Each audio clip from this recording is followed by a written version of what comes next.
All right. Welcome back, y'all, to another week, another episode of the No 304 Show. And of course, I got my co-host, the homie Blu-ray in the building. What it do? What it do? What it do? Man, chilling, same old stuff, man. So what you been up to this week, bro? We missed you. Man, listen, man, just going through a lot, man. I know you ain't a spiritual guy, but just keep positive prayers for me. That's what I'm Oh, saying. absolutely, bro. For real, man. I'm just going through some personal stuff, man. But everything good, man. Only thing I can do is do my best, let God do the rest. You feel me? Absolutely. For real. But it's all good, brother. Hey, somebody check, make sure, see if that's really my brother BFTB, so I can make sure he got a wrench. Man, yeah, go on, send him a link, tell him to pull up. Yeah, I'm gonna drop a link in. I'm gonna see. Hey, BF, I'm gonna send you a link, man. In case you got time. Yeah, BF got time, man. BF stay off YouTube. Let me see. That Let me see. nigga stay on YouTube, man. Hey, listen, before we get the show started, man, what you think about about uh about the Jake Paul and Tank, man? Oh my God, man. It's. I mean, look, it's hard to even be mad at it now, because I expect it from Tank so much now. You know what I'm saying? Why you say that? Because the dude, he don't want to fight nobody. Tank only want to fighting. Tank gonna take the least amount of risk for the biggest reward, man. So Yeah. Man, he already been talking about retiring. I think his love for the game has dwindled a little bit. You know what I'm saying?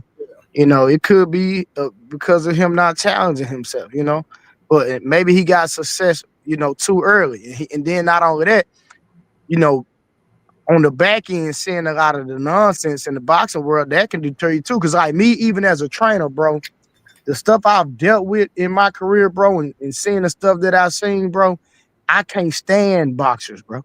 Like, I'm just gonna be honest with you. Like I had personally, you know what I'm saying? Like the stuff I've seen, bro. I'm not even gonna say what I was about to say, but I'm gonna just say that, bro. It's just the stuff that I see because I'm a guy from the street and I'm a guy that stands on morals, values, and principles.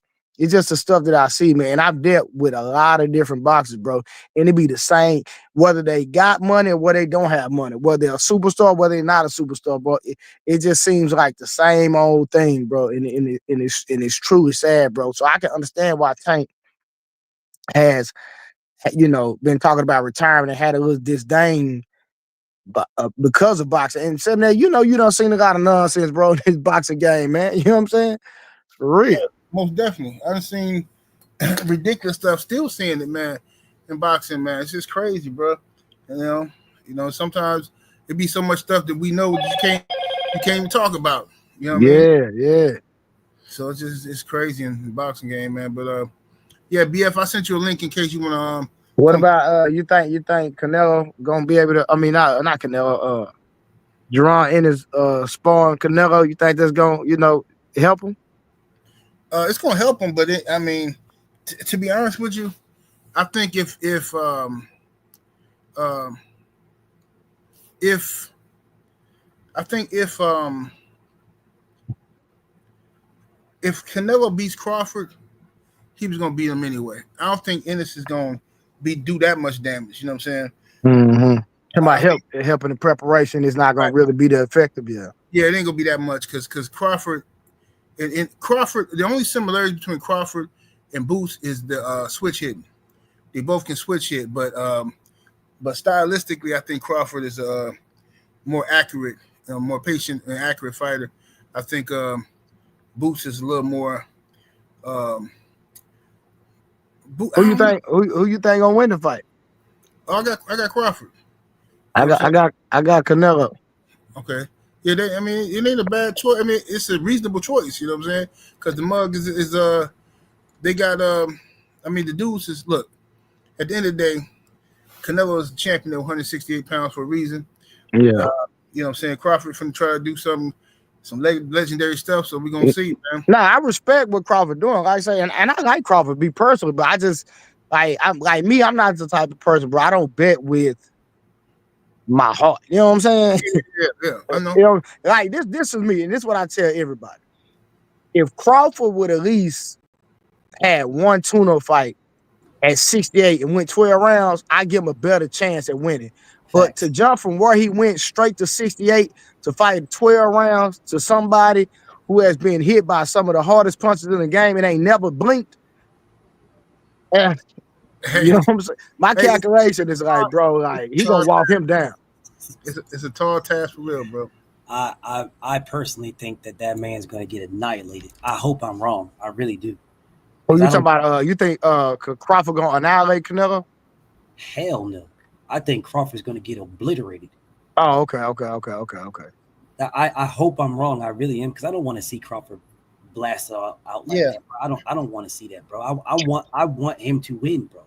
I Yeah, really yeah. want him to win, bro. Yeah, my heart, because I mean, just being transparent, because he's black, I do want him to win. But at the same time, I'm like, bro, like nobody has made Canelo blink, bro. He got hit by Danny Jacobs, Triple G, bro. We don't see him get hit by some of the biggest punches in the game, bro. This dude ain't never been hurt from what I've seen. Now, y'all probably done seen something different.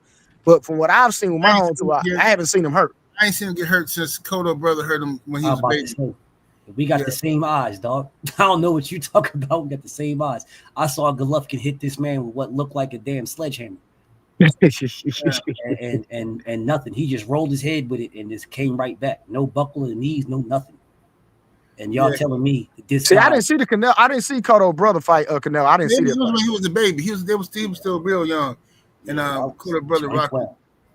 I was like, but regardless though, initially how I looked at it, I said I still feel like it's I still feel like too many of these black fighters chase Canelo. Think Bud is risking his legacy for no reason, but he don't have to. But at the same time, look, scared money don't make no money, man. So if he pull it off, shit. Because I'm gonna be real with y'all, bro. I thought Chogo was gonna have a chance at least punching him down, but man. Now Canelo got that. He got that Irishman chin. He ain't finna just knock out no Irishman. I had a homeboy in high school named Jason Hart. He was a big old Irish boy. You know, he was hitting his mama one day in front of us, and we wasn't going for it. Man, he was throwing us around. We couldn't stop this motherfucker. I had to take a hammer and slap the shit out of him. That sounds about right. That definitely sounds about right. That's how my older brother, he was best friends with the last member of the Legion of Doom. You remember when the Legion of Doom got a third member? Oh, Smash! No, not Smash. Crush.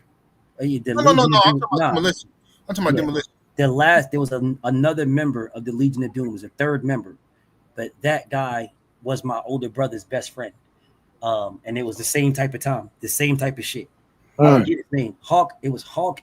Was it Hawk Animal and Smash? It was Hawk Animal and something else. Hawk Animal. I think it was Smash. I forget who it was, but whatever. Darren Drozdov is his name. Drozdov. The Droz.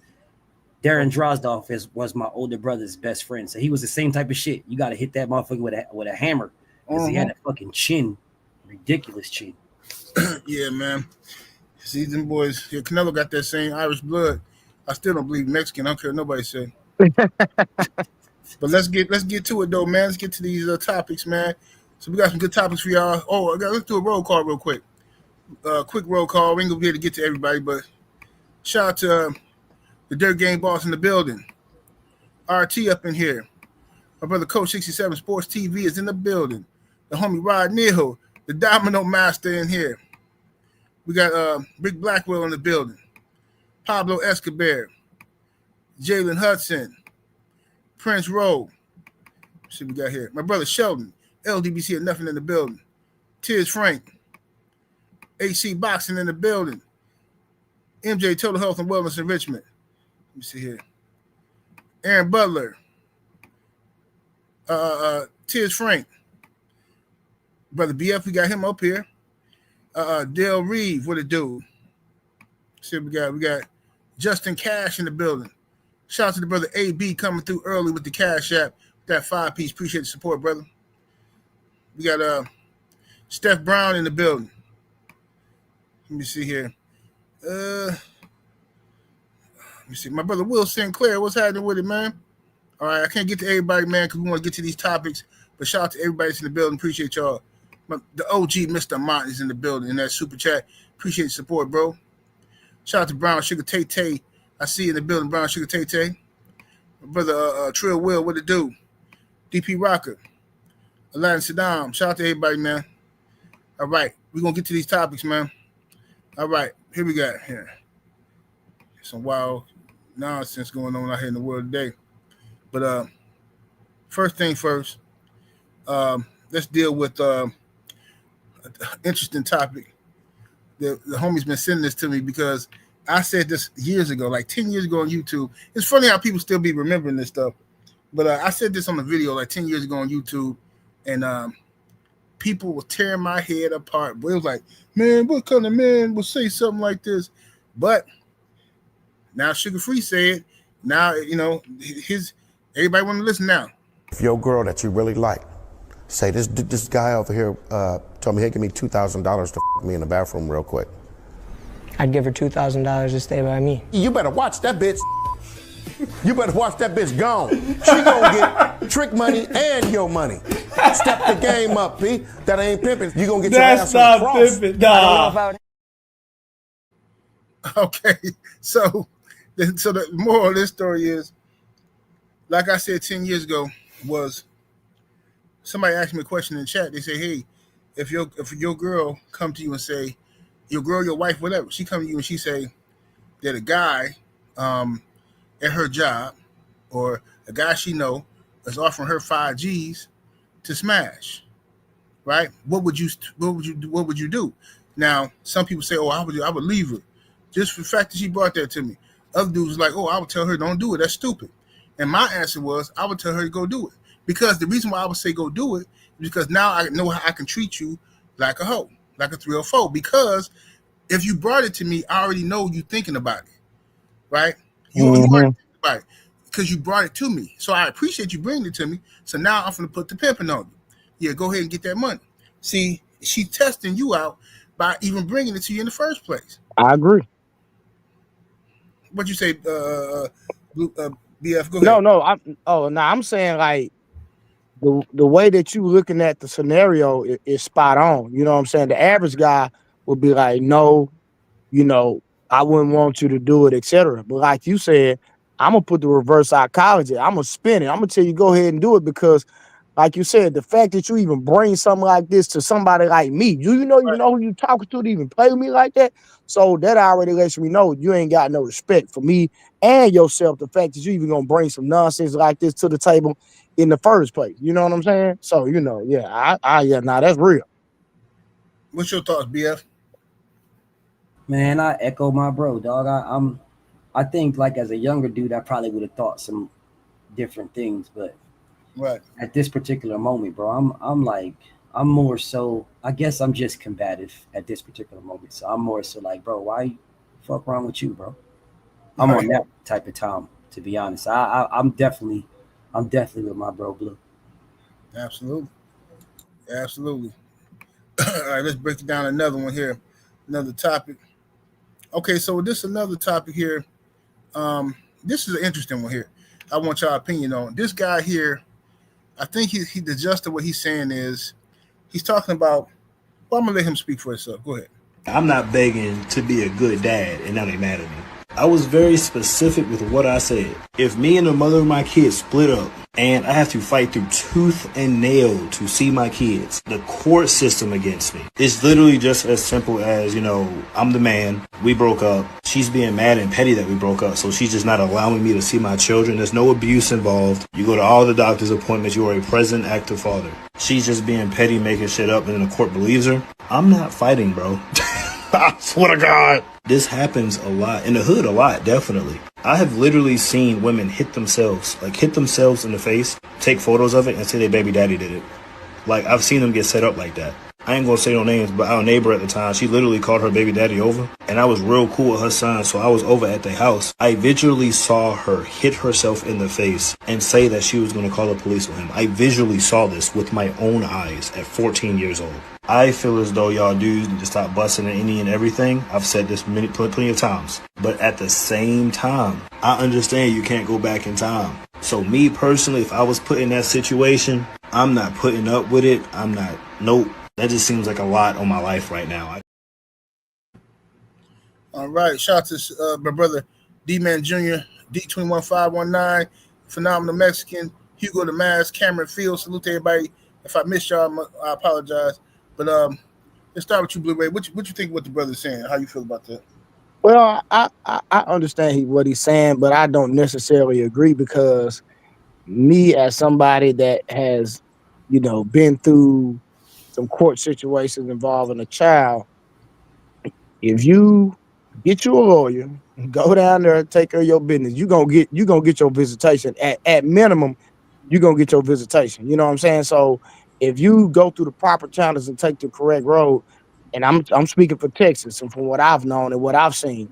Matter of fact, I had to go to court the other day and I seen a woman telling the man he can't see his kids, et cetera, et cetera.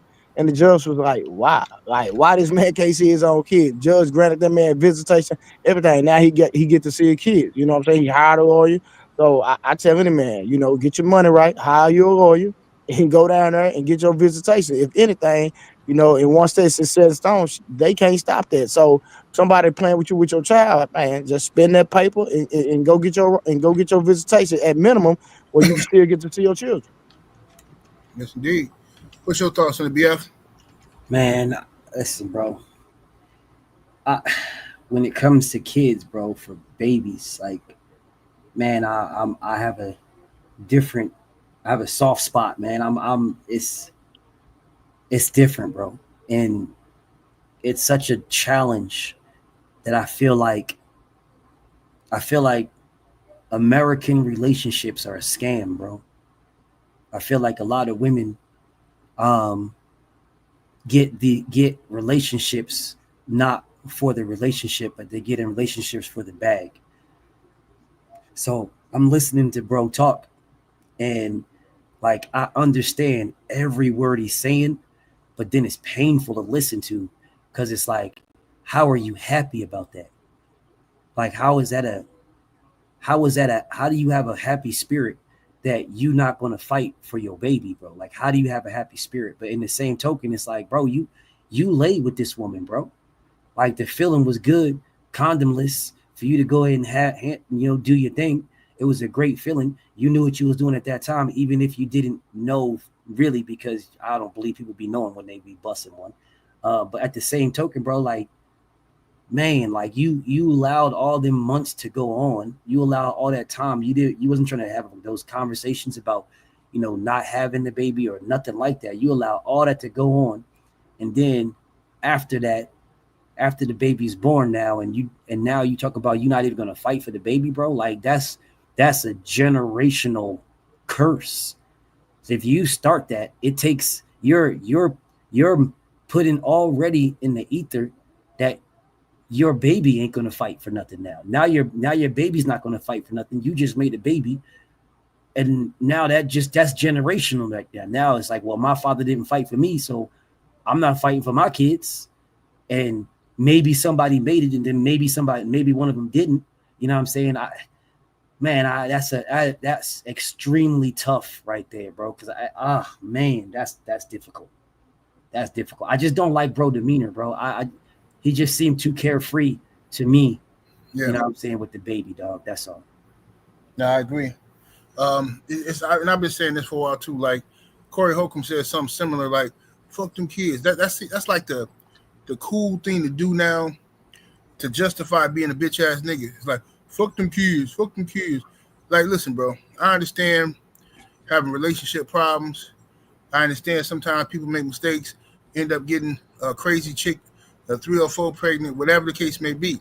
All right. However, don't come to me telling me how crazy and foul this chick is, but you willing to leave your kids with her. You know what I'm saying? Because now I know you part of the problem. If you willing to leave your kids to be raised by this woman that you say is a piece of shit, and she's so trifling and all this stuff, then what are you? You a quitter. Them kids ain't never gonna forget that. Them kids gonna grow up and be like, man, my daddy, what you gonna tell the kids when they 17, 18 years old? Oh yeah, your mama was tripping, and your mama wouldn't let me. Man, don't nobody want to hear that shit, bro. That's why I didn't want to hear that shit from Dr. Umar.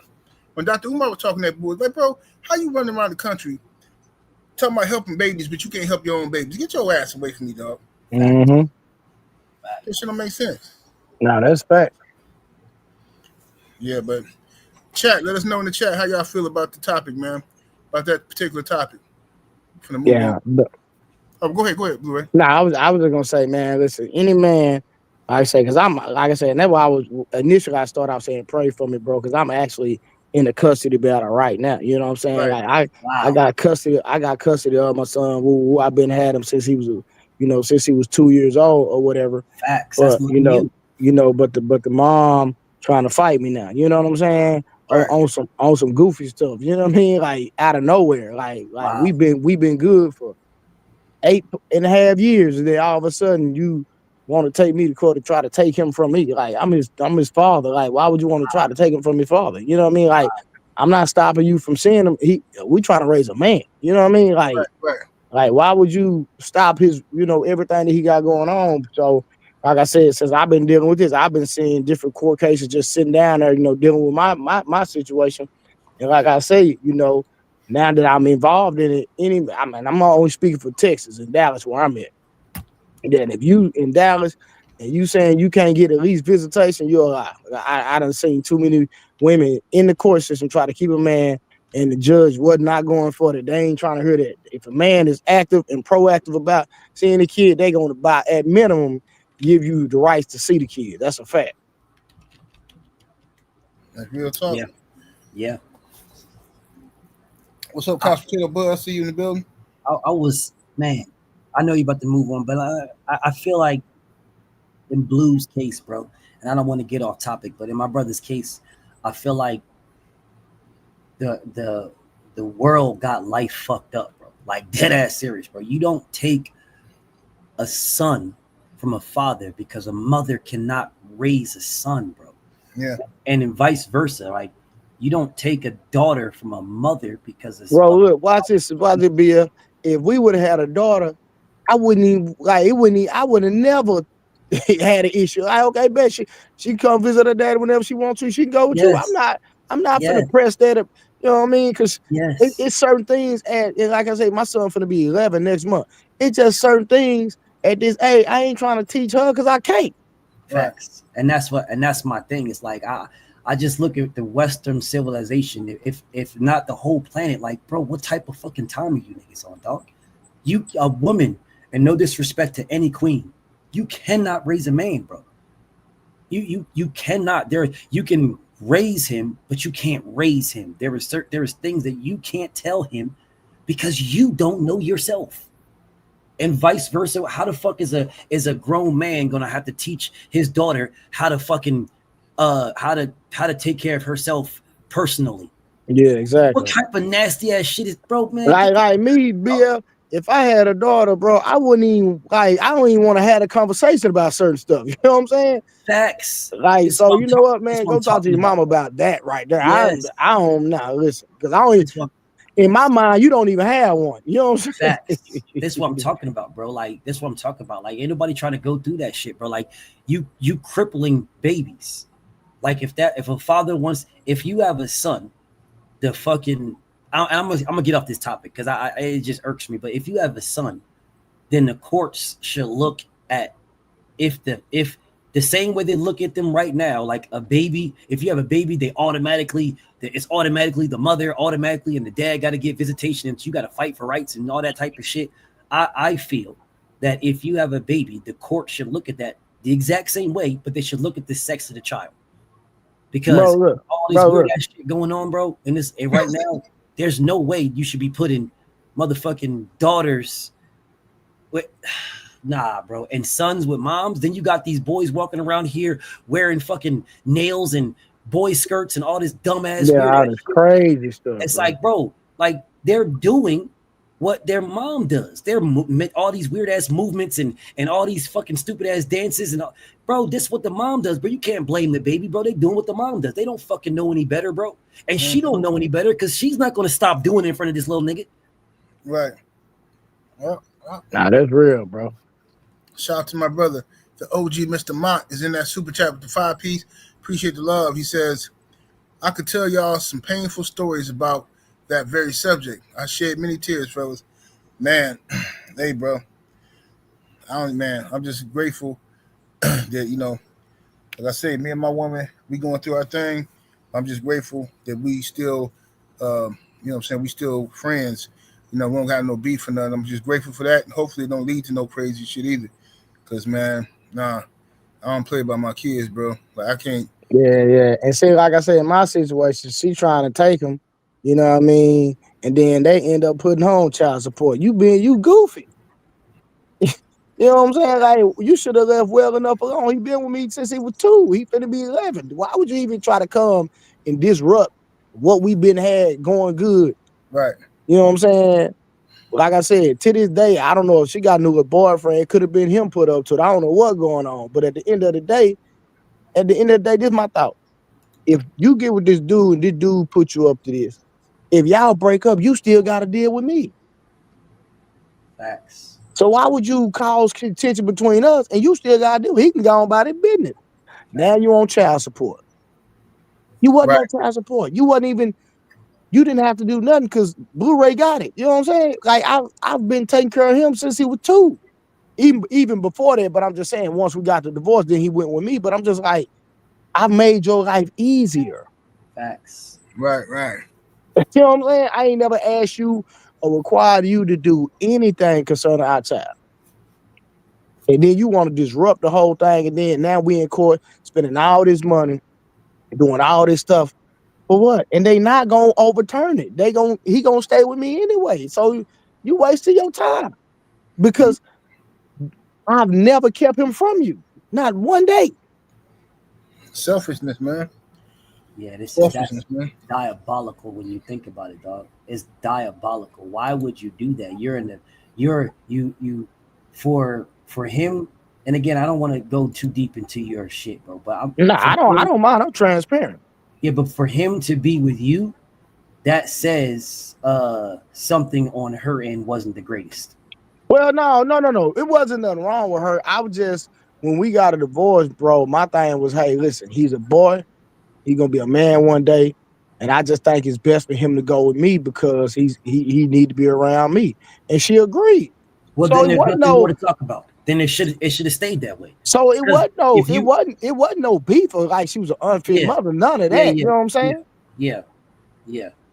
But if she was cool with it, at that particular moment, with the thought process that, hey, he's a boy, and as a boy, he's going to need his father, and she was cool with it. Well, he didn't unbecome a boy. He's still a boy. Right. So it shouldn't be no different than then to now.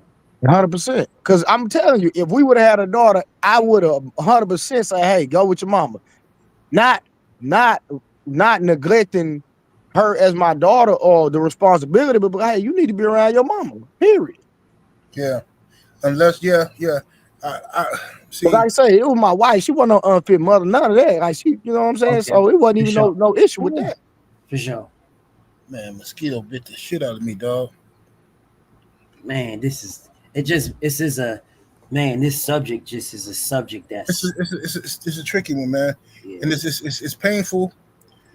There's a lot of different ways you can look at the topic because it's just messed up, man. It's like, okay, you got to judge the parents and their fitness and stuff like that to be a parent, their availability, you know what I'm saying, the hours and stuff like that, blah blah blah. You know, me personally, in my situation, my baby's gonna stay with me, and my 2 girls gonna stay with me. Now they gonna every day be able to leave and go to their mama and all that kind of stuff, but they're gonna stay with me because I'm the person to take them to school and pick them up. Mm-hmm. So and they already established here. They got their rooms. They got all this stuff here. So I'm not gonna drive across town to pick them up and then take them back across town, school and all that. This don't make no sense. Yeah, it don't make sense. Yeah, it's all about what is the best situation for the kids. Period. Yeah, absolutely. You know. Suge Knight Cigar is in the super chat. Appreciate the love with that 2-piece, brother. He says, cut my day 1 off because he skipped out on his kid. Facts, bro. I be trying to tell people that, man. I don't really respect that. I understand sometimes brothers get frustrated and stuff, but if you show me any sign that you care more about the woman than your kids, nah, I can't rock with you, homie. Because a lot of dudes who low-key do that. They be great fathers as long as they're with the woman.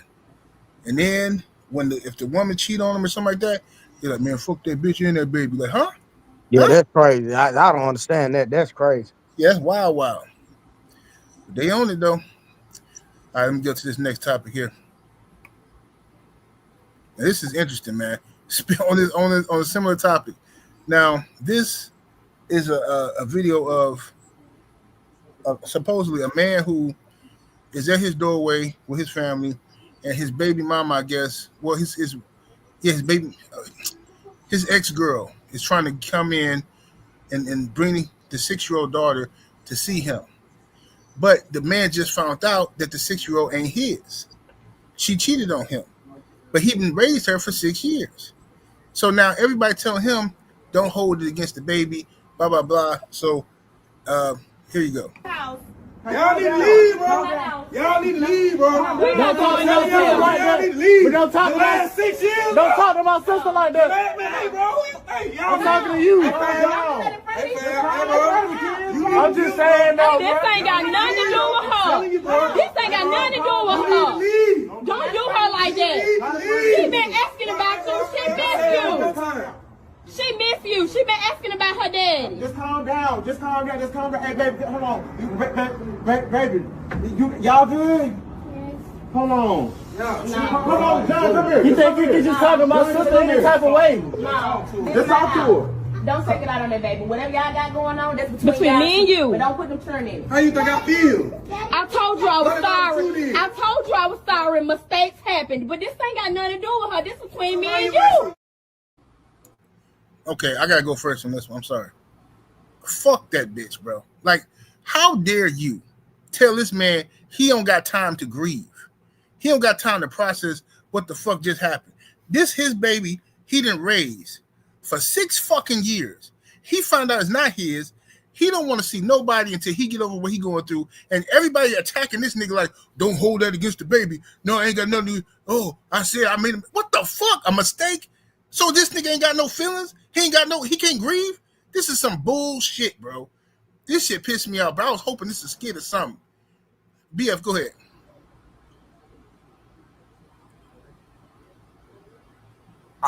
It's crazy, bro. Listen, bro. I think a lot that I've never been in that position. Yeah. Because with my mental, the way that my mental is, somebody wouldn't have made it that day, bro. Mm-hmm. I don't know who. Somebody wouldn't have made it. First off, bro, me watching it and trying to be rational, I feel for that baby. I feel for her, bro. I feel for that baby. I really, really do. But this is a very, very painful situation. And it's a very, very painful thing that I'm about to say. But he got to cut ties. Yeah. He's got to, bro, you got to cut, as painful that is, you got to cut ties. You have 0 parental rights. 0. That baby can love you and you can love that baby, but you have to change how you love that baby. There's no way.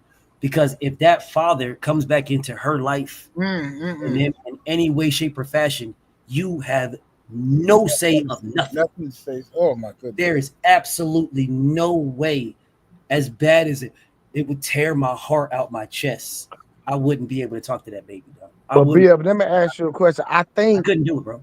But I think if you signed a birth certificate, I think you would have rights. It doesn't matter, dog. If they prove that baby is, I don't know about in Texas, but I know in Jersey, it don't matter if you sign it or not. If you sign it, that means they can hold you to paying child support type shit. Mm-hmm. Signed it. But that doesn't mean that you get parental rights, which is the weirdest, most craziest shit ever. So, okay. I thought if you and I'm just asking for clarity because I could be wrong. Nah, I don't know about Texas, but I know in Jersey, if you sign that, oh yeah, they hitting you for child support, dog. And they're gonna hit you for child support until you prove by a DNA test that that's not your baby. And then when you prove it's not your baby, you ain't getting nothing back. You just lost all that bread. You just out of all that. That's just that you can chalk that shit up. And then it's just whatever, right? But if you you don't got once that DNA shit and it comes back that it's not yours, you ain't got no parental rights. You lose everything. That is that dude and that woman's baby. Don't give a damn how much for sure, love you or 100%. whatever. So you could try to discipline your child that you thought was your child, and this nigga that don't know nothing about nothing or whatever, he just wants to fuck the bitch or whatever. So he could be saying whatever. No, don't talk to my, and then you ain't got no say. Call the police on you, lock your ass up in the whole nine. I got a break. Bro, it would tear me apart, bro. And I would have to move so that I don't try to go see my baby or the baby. Right? So I'm gonna be, and I'm just gonna, you know, because I heard the dude probably dude hurt, bro. Like the dude hurt, bro. I couldn't imagine, bro. Because I've seen that situation before on several occasions. But you know, I'm just thinking about my boys, like my biological kids that I know for sure that's mine, bro. Like hypothetically speaking, if I was to find out, you know, that with the boys that I got, the ones that I raised, me personally, I couldn't walk away from them. I just couldn't, bro. Like I'm just being honest with you, bro. My kids who are I know they mine, but right. If I would have like found out that they wasn't with the bond and relationship we had, bro, like the love I got for them, fam, like I know I couldn't do it, bro. I ain't gonna lie to you. I'm gonna be real with you. I couldn't walk away from my boys, bro. I couldn't do it. I understand that completely, and that's you know what's messed up, Blu-ray. The women know that. They know that, and that's what pissed me off because they talk all this shit about men, but bro, women know that, so they know if they can trick you long enough. And this is why I get DNA tests on everything. I don't give a fuck nobody say. No facts. I'm getting DNA tests. So like it's like if you raise a baby for all them years, you gonna love that child. That's your baby. So when you find out it ain't yours, you're gonna be hurt. You're gonna be ready to crash the fuck out. For real. But I'm gonna put myself in the same situation as you. Let's say I didn't know that my babies was mine. Or let's say it was some mistake made on the fucking DNA test or some crazy shit, right? Could I walk out of my kid's life? I couldn't, bro. I couldn't. But somebody got to die. You know, somebody got to go. We're going on a fishing trip, and that's going to be the last time I'm ever going to fuck that shit. You know what I'm saying? I'm going to get rid of all the evidence that ain't my baby. Because to the rest of the world, that's my baby. Anybody else know about it, gotta go. I mean, to me, dog, like, I'm with you, brothers, bro. But to me, it's just, it sounds good, bro. Like, the reality of shit is that's your baby until your baby decides that your baby don't want to be your baby. Then your baby can start talking crazy, saying, you ain't my daddy. Yeah, that's if the baby know, though. That's what I'm saying. Yeah, that's if the baby know. But if the woman who does know, because she knew who she was fucking, and she knew, and she probably just picked the nigga, and you probably the best of the bunch, or he picked you of the bunch. She knew who she was fucking. She knew there was a possibility. And if you're going to go down that road, right, then you build that bond. There's going to be that you're taking a risk, regardless if you love that baby or not, bro. You're taking a risk. That's too much of a risk, bro. That is too much on the heart. Man, you make a nigga commit suicide on some shit like this, bro. Yeah. Like that's too much. That's too much on the heart, bro. I would have to get away because I'm an all or nothing nigga, bro. I'm either all in or I'm not. So if I'm all in, I know this baby not mine now. I know this. Now I'll fuck around and I'm trying my best to treat the baby like is she really or he really mine, and I know they really not. I'm trying my best. There's going to be something there that I'm lacking because I know. You know what I'm saying? So I'm doing now. I'm not giving my all to the child. You know, but see, I don't think your love for the child would change. I think the only issue you will have is if the baby is being weaponized against you. I think that's the only time that it would play a part where where I gotta walk away. But if the situation is genuine, there's nobody weaponizing the child, nobody indoctrinating the child, and we're gonna move like he been mine or she been mine this entire time, and there's no indoctrination, then I'm cool with it. I'm cool. But if my peace is being disrupted and you know the child being used against me and all that, then that might be a different conversation. So, Blue, let me ask you, brother. right now, your baby boy is with you right now, been with you for years, 8, 9 years, been with you, or 8 years, 6 years, been with you. If your former wife is now weaponizing your baby against you right now, this is happening to you in real life. Just imagine if that's not your baby and you form that bond. Just imagine how stronger the weapon is when she says that's not even your kid. I feel that now. And now, that's what I was just saying. I'm saying myself. I can't do it. No, BFT. BFT. That's what I was just saying. I'm saying if it's a situation like that, I gotta fall back. But what I'm saying is, boom, I found out. Okay, cool.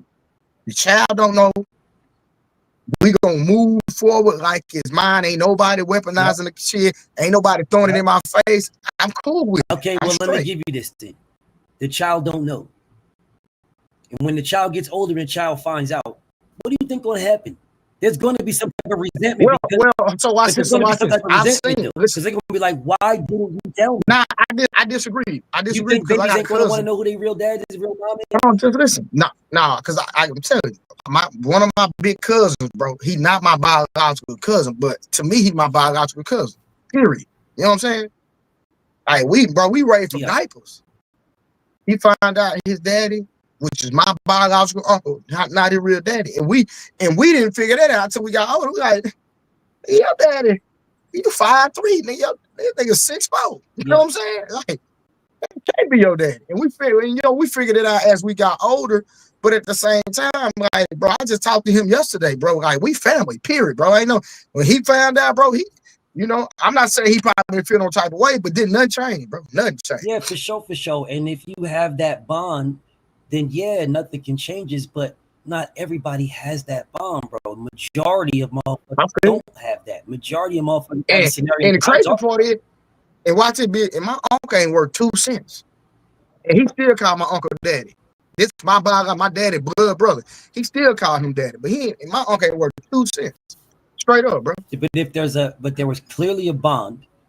Yeah, 100%. You know what I'm saying? But that's he right. That ain't the norm, though. That ain't the norm, Blue. That's not the norm, bro. We playing Russian roulette with that shit, bro.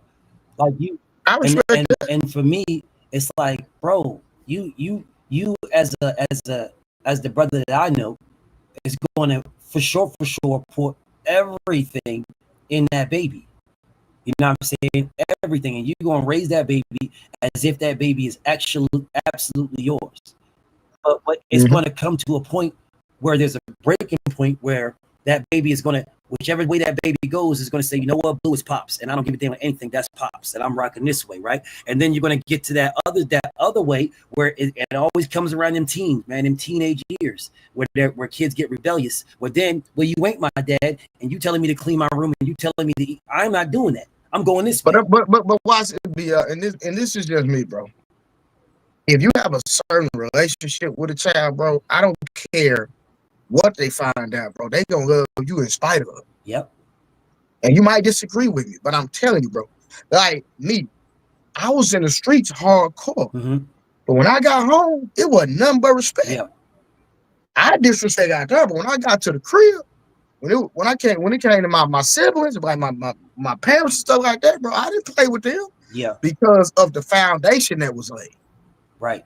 You understand what I'm saying? Dude, absolutely. And so even when I got old enough to know that I know I can whoop my daddy, I still didn't even try him, even though I knew I could whoop him. Yeah. Because that's a different level of respect, though, bro. Because of the foundation that was set. Because see, this is me, and everybody might not agree with this. I was raised, kids, obey your mother and father that your days may be long on the earth. That's the Bible, right?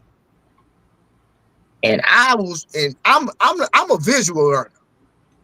I'm the type of person, if I see somebody smoking crack and I see what it do to them, I don't want that. Right. You ain't gotta convince me. Nah, that's what happened when you do that. Cool. Nah, I'm cool on that. So at 44 years of age, bro, when I look at all my partners that didn't have curfews, when I look at all we get to cooking, bro. Wow. Yeah, hold on one second. Press 1 if y'all can hear us, man.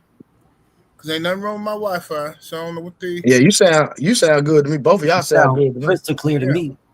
That's YouTube. Y'all okay? Y'all hear us? Press one if y'all can hear us now. Okay, we back. Okay. Let me read the super chats real quick. The cook that you just did was beautiful, but the counteraction to that, brother, is there's more people that are in the jail and than there is the blues. There isn't that many blues, but there's more of the other people. So in this scenario, when you're talking about having this baby that's not yours and keeping that bond that can be taken from you whenever, right? Hold on, what do you mean by it's more people in jail? I'm confused. What I'm saying is the analogy that you gave me when you said you look at those people that didn't have certain things, and these people are in jail, and there's people doing this, and the people doing that, people that, and right, and then the people that have respect, they're different, right? You are the people that have respect. There is more of them than there are blues. There is way more them than Blu-rays walking around. Way more. Well, okay. That's subjective. Hold on, let me tell you why. Let me tell you why that's subjective on that end. I'm just talking about people. I noticed there's a pattern when dudes don't have respect for their parents and just live a wild life versus people that will be more respectful. I believe that there's more people that are respectful toward their parents versus those that are not, because there's a narrative about, okay, when you go look at statistics, bro, there's not even 1 million black men in the prison system. You do know that, right? It's only like 700,000 of us. That's basically 1 million.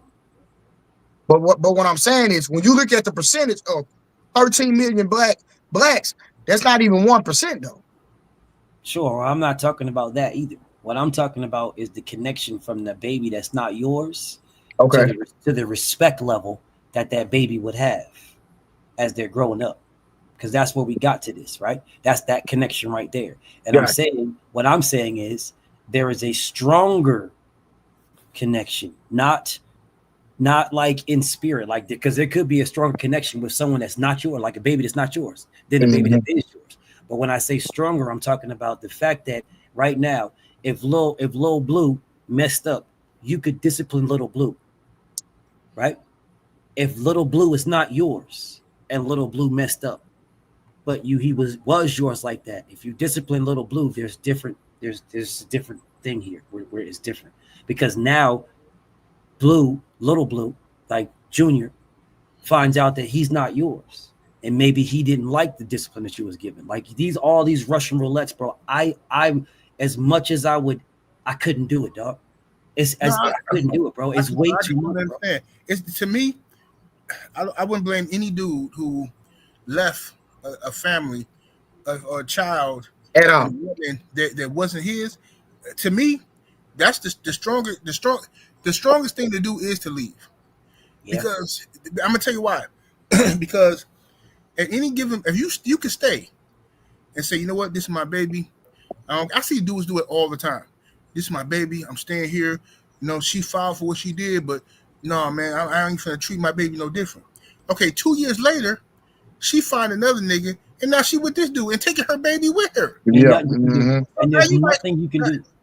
You asked out. Yeah, that's a fact. I agree. And then, and she ain't gonna have no mercy on you either. Yeah, I couldn't do it. All she gonna do is use you. She gonna have her baby over there with the new dude, but then when school shopping come around, she gonna be calling you. She want to know because she miss you, because she want to know. Facts. Get the fuck out of here. Facts. Let me read these super chats real quick. Go ahead. Trill Will, LDBC or nothing, coming through with the 5-piece in that super chat. Appreciate the love. Says, man, do I have some stories, emotions, and feelings about this subject? I've been through some stuff over here, over my kids. Yes, indeed. Let me get here to more super chat. We got LD40 Productions in the super chat. Appreciate the support. He says, what's good, guys? Hope all is well. Yes, sir, brother. Appreciate you. The OG Mr. Mont came back in here in the super chat with the 5-piece. He says, in Mississippi, if your name is on the birth certificate, you the pappy. He says the real father is asked out. He says, my lawyer told me that. Man. Wow. My brother Joe Thompson coming through with that 10-piece. Appreciate you, Joe. He says, I was stepdaddy to a middle school kid for 3 years. after we broke up, she took me to court for child support because I was a father-like figure. Wow. He said the lawyer told me to stay away. He said it was tough. That's what I'm talking about, bro. That's what I'm talking about right there. It's like, bro, you can't. People don't realize, bro, you only have one life, regardless of if you love that baby or not. You have one life, bro. If you're gonna put time that you will never get back into that child, you're playing Russian roulette, because at any time, what 7-8 said, it can happen. It don't matter what you could be. You know that baby's not yours. That child was 6 years old. You know that child was not yours. At 6 years old now, that child is like what, in kindergarten, just getting there. So now you've got all these years. You got all these years to put this child through schooling, and now you can't. How you discipline now? You try to discipline the same as the father figure, but you know that's not your baby, so there's a hesitation there. And then you try to do this at any time. She can say, if y'all get in a beef, you can't talk to the baby. That's not your child, blah, blah, blah. In spite, if she's going to do what she's just doing right now, then what? Then, bro, all bets are off if she did it in the first place. So now she throws it in your face. That's not your child. You can't discipline her like that. You can't do this and you can't do that. Now the baby now knows that you're not the dad. You know what I'm saying? Nah, dog. Now, the more I think about it, nah, fuck that, bro. The more I think about it, nah, dog. Nah. Yeah, nah, dog. Yo, hey, Trill will say, nah. Will say I had to pay $15,000 to get my daughter out of Georgia state custody because her bum ass mama lost her and never told me why I was paying child support. Ooh. Unbelievable. Right. That's crazy. Nah, bro. Nah. That is crazy. Yeah. We're going to go to this other topic here, though. Let's just get to old Cardi B, man. So Cardi B, y'all homegirl, man, Cardi B, she's on trial right now getting in civil court because she allegedly assaulted a female security guard, and because I guess she was mad that the security guard allegedly said her name, and I guess she wanted to be undercover or something, and the security guard said her name, and Cardi just blew up supposedly and used racial slurs at the girl and everything. So let's listen to this here. Did the defendant take a swing at you? She did. When she took a swing at you, it didn't hit your body, correct? No. Did the defendant use her fingernails to cut your face? She did. As a result of the cut to your face, did you have to see 2 different plastic surgeons? Yes. Did you undergo plastic surgery? I did. What were the words that she used that were so hurtful? She used a lot of words, and again, excuse my language, but she was like, you, I'm gonna beat you, I'm gonna get you fired. That's why you do security. Ah, that's why you do security. Ah, she was sticking her tongue out. She was flailing her arms up and down. She was jumping up and down. Body shaming me. I mean, racial slurs, just a lot. What did she tell you after that? Then, excuse my language again, but she said, yes, the did, and then she put her finger in my face. When she put her finger in your face, did she have long fingernails? She did. And approximately how long were her fingernails on the day when she... All right, so they cut it out, but basically the girl was saying that Cardi was calling her a fat black bee. You know what I'm saying? And she's going to get her fired and all of that. Now, my thing is, I'm upset that the mainstream media and YouTubers and everybody is not covering this. Because every time a black dude get in any type of situation, it's everywhere. And everybody, the video title, it's over. It's over. You ain't got another one. What that nigga did now. But Cardi B, this chick been drugging dudes, robbing dudes, assaulting people since back in the strip club days. but somehow she got immunity. So her ass gonna get the same smoke to me. But what you think about it, Blu-ray? You know, a lot of this sisterhood camaraderie, it be so fake, bro. Like they just be getting along, siding with each other, you know, on some real fake stuff. It don't be anything real side. It's like you heard a lot of women say, I don't hang with women. You know what I'm saying? If women, this sisterhood was so thick, why y'all don't hang with women? A lot of times when you see a lot of those women getting together, it's just a bunch of single women who want to be in a relationship. As soon as they get in a relationship, they stop hanging with their homegirl. They just doing that just to pass time, to get over, or to make themselves feel good at the moment. But, you know, Cardi B always been ratchet. She always talking about other women, et cetera, et cetera. You know what I'm saying? She actually has been getting ran down on the internet about the whole fat comments and stuff like that. So she been defending herself when it comes to her body shaming, because I guess a lot of women on TikTok felt some type of way about it. But at the end of the day, bro, like I said, this sisterhood still fake in my opinion. I heard that. What you think, BF? I'm like kind of torn, bro. Like I'm kind of torn. On the one hand, I'm listening to Blue, and I don't believe in any of that sisterhood shit. It'd be sounding good. Sisterhood and some of the queens, they prove it. They don't need to speak about it. They do it, right? So I don't necessarily believe in that type of shit. It seems to me, from what I see, when it comes to like sisterhood stuff, and they only do that when it comes to spite niggas. You know what I'm saying? And then now all of a sudden, now we got us sisters got to stick together. But if she need, you know what I'm saying, somebody to babysit, you always got to get your hair and nails done or some shit like that. So whatever that is, you only around when it's time to shit on niggas. But then on the other hand, I listened to old girl talking, and she sound hella cheesy, like, bro, if you trying to get your bag, dog. If you trying to get paid, just get you sound hella cheesy to me, dog. Now I get it that, you know what I'm saying, she should be getting the smoke, right? I get she should be getting the smoke, because if that was me or any one of y'all, man, that would be all over the damn place. They have 100%. We be on CNN, we be the worst vilified niggas on the earth, and they be like, yeah, well, we need to start having ICE get rid of the niggas. If that was either one of us, it's on that. I'm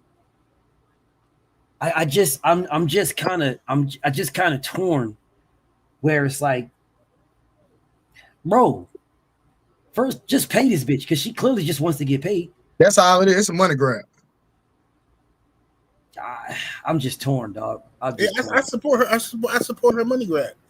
I support, absolutely. I think she's full of shit.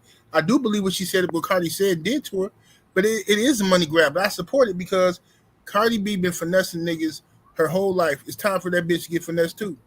Facts. You know she won that settlement against Tasha K just talking about it. You know what I'm saying? Yeah. Yeah. Yeah. And she done dumped her. She done dumped her husband. She done dumped her husband to go be with another nigga who got 4-5 bitches. He slut her out real quick, and then now you single again, just out here popping pussy for everybody. Man, this is a stupid bitch. She's stupid, bro. Crazy, bro. Somebody, oh, he a cheater. Okay, so you won't want to be with your husband who a cheater, but you go get another man that's a cheater. Goofy, bro. It don't make no sense. Might well stay with your husband. Right. Goofball, man. But anyway, all right, this is our last topic here, man. Blu-ray. It's pretty cool what's going on in D.C., man. Trump issued the National Guard out in D.C. Yeah. We come to Chicago next, so let me play this clip. Horrible thing to say, but I might as well say it. 0 murders in the last week since we've done this. That's the first time in memory that's happened, if you can believe it, how pathetic that is to have to even say it. And I'm tired of listening to these people say how safe it was before we got here. It was unsafe. It was horrible. And Mayor Bowser better get her act straight, or she won't be mayor very long, because we'll take it over with the federal government, run it like it's supposed to be run. And after we do this, we'll go to another location and we'll make it safe also. We're going to make our country very safe. We're going to make our cities very, very safe. Chicago's a mess. You have an incompetent mayor, grossly incompetent. And we'll straighten that one out probably next. That'll be our next one after this. And it won't even be tough. And the people in Chicago, Mr. Vice President, are screaming for us to come. They're wearing red hats, just like this one. But they're wearing red hats. African-American ladies, beautiful ladies, are saying, please, President Trump, come to Chicago. Please. I did great with the black vote, as you know, and they want something to happen. So I think Chicago will be our next, and then we'll help with New York. All right. Blue Wave, take it away, man. All right, so I might give a little pushback on this, and it's okay, because I'm ready for the smoke. But this is my issue.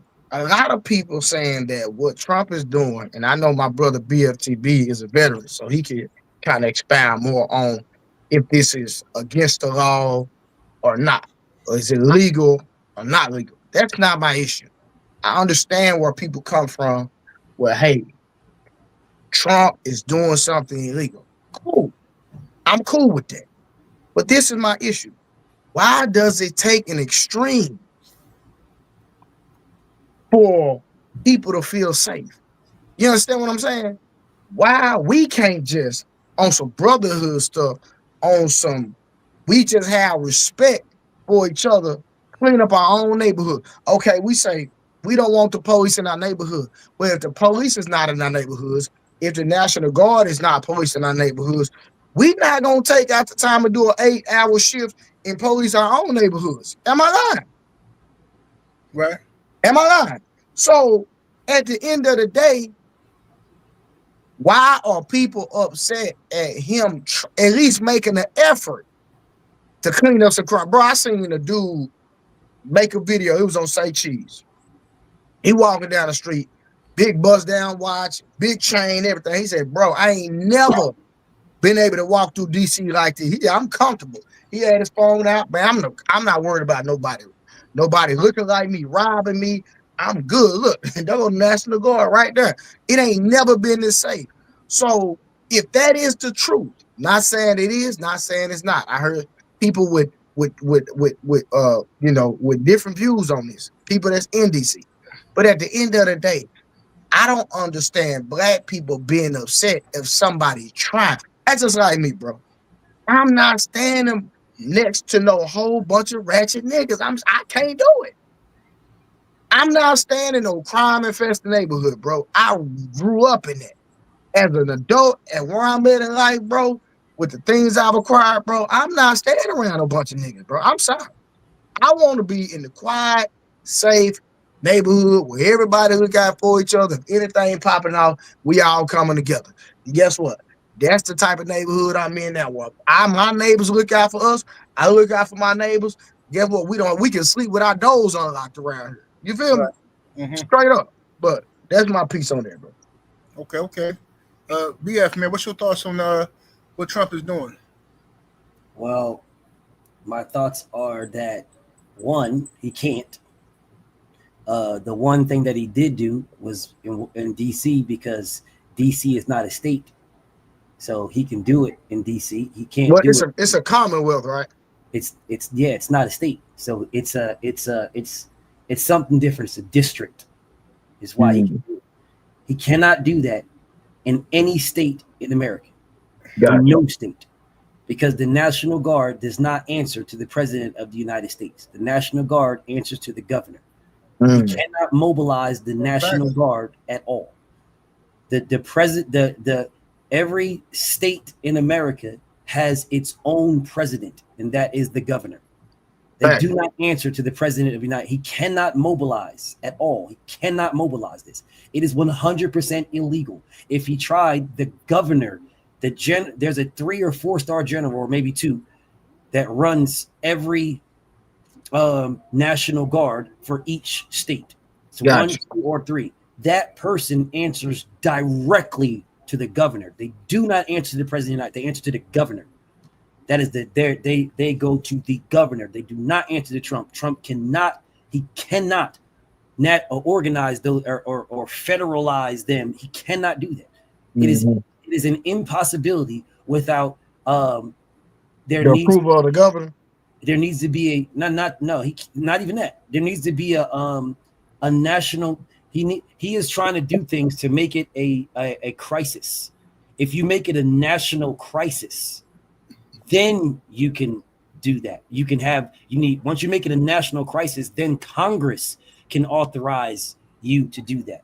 The president of the United States, the regular army, the regular so there's a National Guard which answers directly to the governor, the National Guard and the reserves. They answer directly to the governor, and then you have regular army and regular navy and regular whatever. Like that's the regular. That is the job. Period. The National Guard, which is there's more of them. That they answer to the state, and they have regular jobs. That's why they call them weekend warriors and shit like that. The army or the whatever, which is what I was in. My job was that. My lineage goes from my commander to his commander to their commander to their commander to the motherfucking president. The National Guard goes from their commander to their commander to their commander to the governor.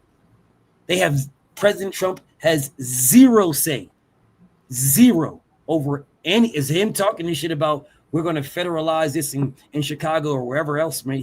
He's full of shit, bro. He's absolutely full of shit. Like you can try that all you want. Can't. You can try but do you have? But even though we agree that he can't, but my thing is that, like, why are people when he's at least trying to make the effort to like combat crime, especially in Chicago? There was a guy, he was from Africa, and that's what made it go viral. He was like, bro, I'm going back to Africa. I know you're talking about. Bro, I'm going back to Africa. Like he was like, we got kids killing kids. He was like, y'all think it's bad in DC, come to Chicago, and we know what's been going on in Chicago for years, bro. Bro, you can cut it on YouTube all day in Chicago, bro. It's like a war zone. Yeah, but you can also turn on YouTube, and they put that on YouTube on purpose because those war zone things sell. Okay, so hold on. Putting on YouTube, seeing police officers chilling with black kids in the parks, which has happened. That doesn't sell. There's no. I got you.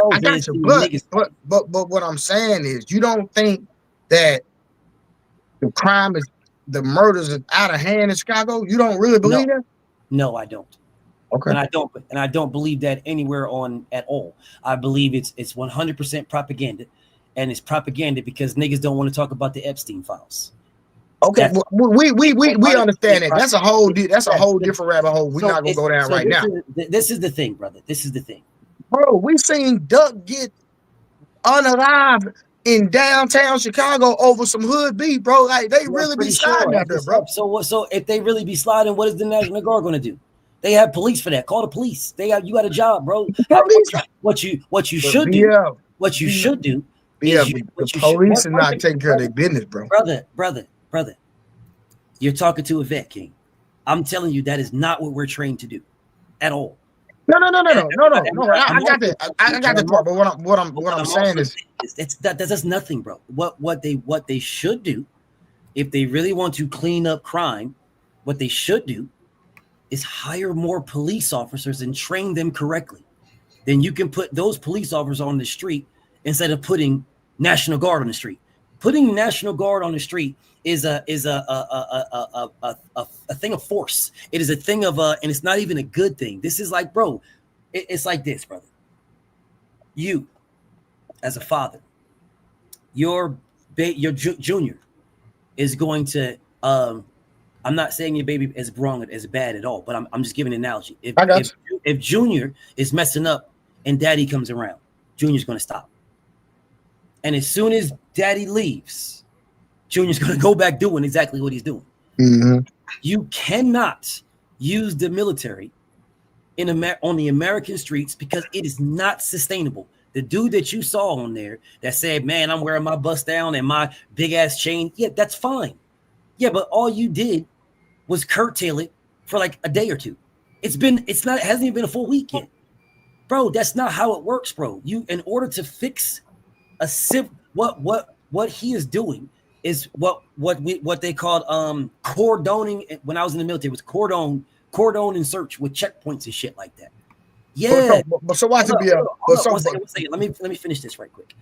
So when we were in Iraq, we blocked off certain areas, right? A certain square blocks here and certain square blocks here, or a certain mile, whatever. And then we patrolled it and we locked up people and blah, blah, blah. We put curfews, yada, yada. And we made that area safe. And then we moved on to the next area. And the second we moved on to the next area, the people that were in this area went over there and then over there and then over there and circled back around and went back to that area. Because it's not sustainable, bro. It is a facade. You know what it is? It's the platinum deal. The platinum deal that everybody was meat riding this nigga Trump about. Oh man, the platinum deal. Where that shit at now? You can do that shit right now. But my point was this. Hold on one second though. I know what you're saying. You're saying what you're basically saying is, why is it a problem if he's doing something? No. That's not what I'm saying. What I was trying to finish on is what is an impossibility. It is 100% impossible what he's doing right now. He can only get away with it because it's in DC. I got you. But what I'm saying is the people that have it. But what I'm saying is it only constitutionally lasts for 30 days, brother. I got you. 30 days is finished. I got you. So, but what I'm saying is that you got people on the internet complaining. But what I'm saying is, why do we even have to present the extreme for us to even possibly even act right? Well, the extreme does not need to be presented if you hire and train more police officers. Okay. If you hire more police officers, of which them niggas cut, by the way, in their big beautiful bill. So if you fund the police, of which they defunded and niggas don't want to talk about, if you fund them and you put more police officers who are trained to do this on the streets, then it's sustainable and they can stay there. You can legitimately have people that what they're doing right now with the National Guard and shit, just walking down the streets. Bro, you could do that. Well, if I can remember, and I could be wrong, but they were not talking about defunding the police. That was the Democrats. That was under Biden. That was not under Trump. It don't matter who talked about defund it. It matters who did it. Okay, so who did it? In the big beautiful bill, they defunded them. Okay, I gotta double check that, but okay. I'll take your word for it at the moment, but I'll double check. Go ahead and double check. Yes, they did. Yes, they in that big beautiful bill, they have cut shit for them. Doesn't matter who talks about it. Me and you can talk about fucking Halle Berry and motherfucking Jennifer Lopez. Mm-hmm. If we sitting right here doing nothing, then them bitches ain't fucked. So it doesn't matter. Well, like I said, I'll research it, but if you got some, when we get off on sometime this week, if you see something, just send it to me and I'll double check. Bro, I'm not a Democrat and I ain't a Republican. And I'm not either. I'm I don't understand why people feel the need to be either or. They're both fucked up. What I'm 100%. Saying, it's all about the dollar at the end of the day. Yes, for both. What I'm saying to you is, what he's doing is a band-aid, and it's going to make him feel good, or make people that think something's being done, make them feel good. That's not true at all. But did you understand my point, though? Yes, your point about why people are complaining against it, about complaining against somebody doing something, right? Yes, but what I'm saying is that, okay, bro, I'm gonna say this real quick. And I was 178 to go and jump in the coaches. Yeah, bro, I was working out at the gym in 2013, so you know it was about 12 years ago. Yeah, but I met this Asian guy. I don't know where he was from, but he was from somewhere over there, and we were having a conversation. He was like, in my country, and this was in 2013 at the time. He was like, we don't have police. I was like, what you mean y'all don't have police? He said, no, we don't have police where I'm from in my country. We don't have police. We police our own community. We have a elder in the community. If something happens, we go to the elder and the community deals with the issue. We don't have police where I'm from in my country. And I've seen and I've met several other people that were from different countries that have said the same thing, that they police their own neighborhoods. Yeah, and they don't have gun violence. They don't have a bunch of single motherhood, all that going on. They have tribes, they have communities, and the community help the people. And they have, you know, a cultural thing amongst the community where they don't deal with it out of degeneracy. Sure. So at the end of the day, we complain, and I'm not saying you, I'm just saying what I see on the internet. I know what you how about our communities, Black people. Then when people try to step in and try to help, we with that as well. I'm like, yo, y'all not gonna take, you're not gonna take on your time. When the mother down the street needs help, you're not gonna go down there with your AR-15, yada yada this, yada yada that, 5mm, whatever. Let the people that at least try and do something, because we're not gonna police our own people. That's all I'm saying. Sure. And what I would counter to that is I would tell you the way to do that, the way to fix that is to have the people who are in power put people like the community in power. That's the way to fix that. So what you're talking about how we can't do it or how we're not doing it and put the people there, those people are paid to do that. And if you're paid to take care of your child, you're going to take care of your child as long as you're getting paid.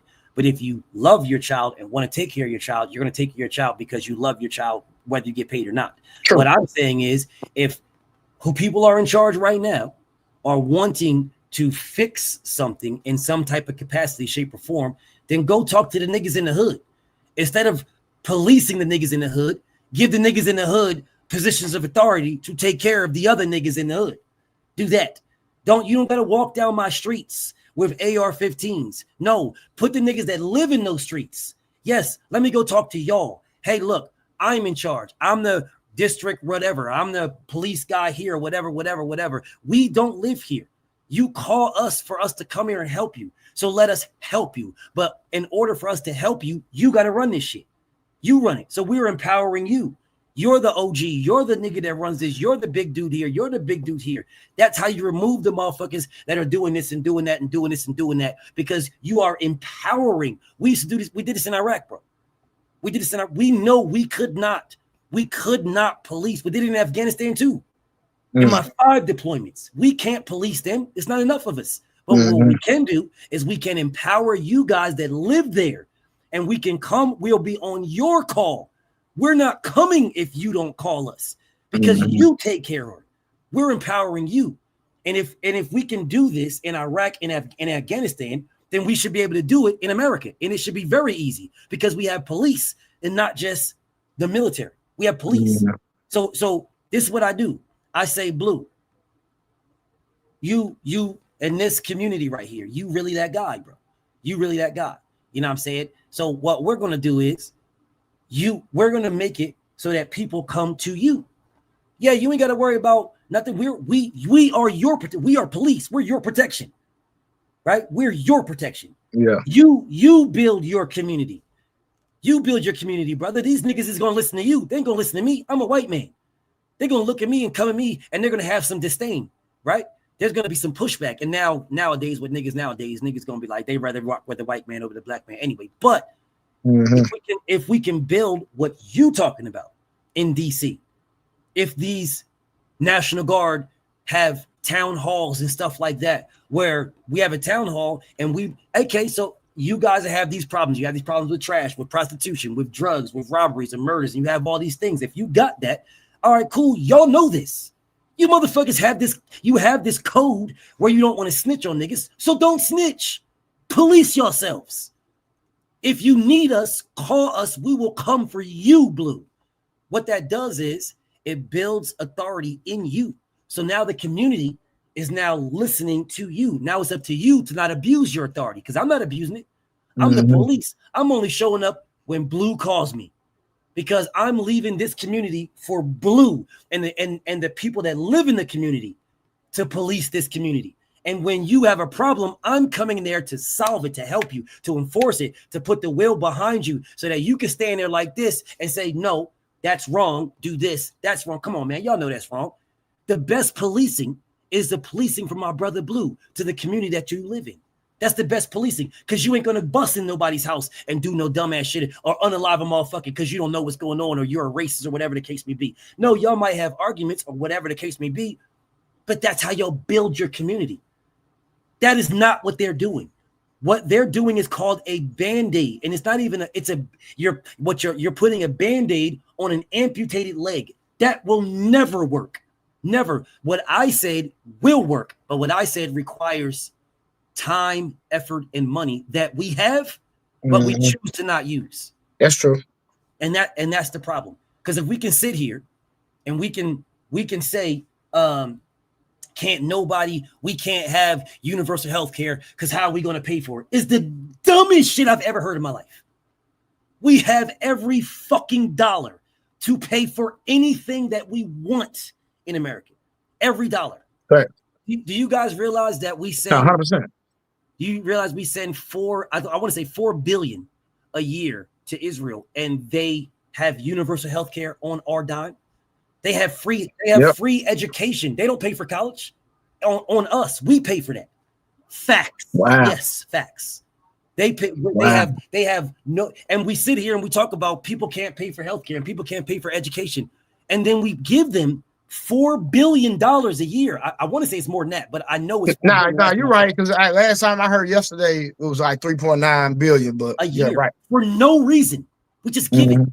And it's not just them. We give billions to we give foreign aid to several countries. Yeah, but Israel ain't got no business getting nothing from us. Absolutely that's hush money. Yes, but this is why I'm saying if we really wanted to police ourselves, if we really wanted that, I agree. Is take all those resources, take all those finances, put it back into America, into the suburbs and different countries. I mean, different states and cities, because we have enough money for sure. It's got to be small though. People they try to be broad. Why, Blue? Because broad gives you clicks and views. It's almost like YouTube. Yeah, we put $1 billion into Chicago. No, you have to go into the fucking community within Chicago. You have to build it small. It's like building your house on sand. You have to make sure in the small communities you build up that. So in each small community, you have a damn an OG or something like that, or whatever, or a team of OGs that are working together in that each small community to police that small community. That's how you do that. That's where then you get certain small communities that work with certain small communities, and now they're working together.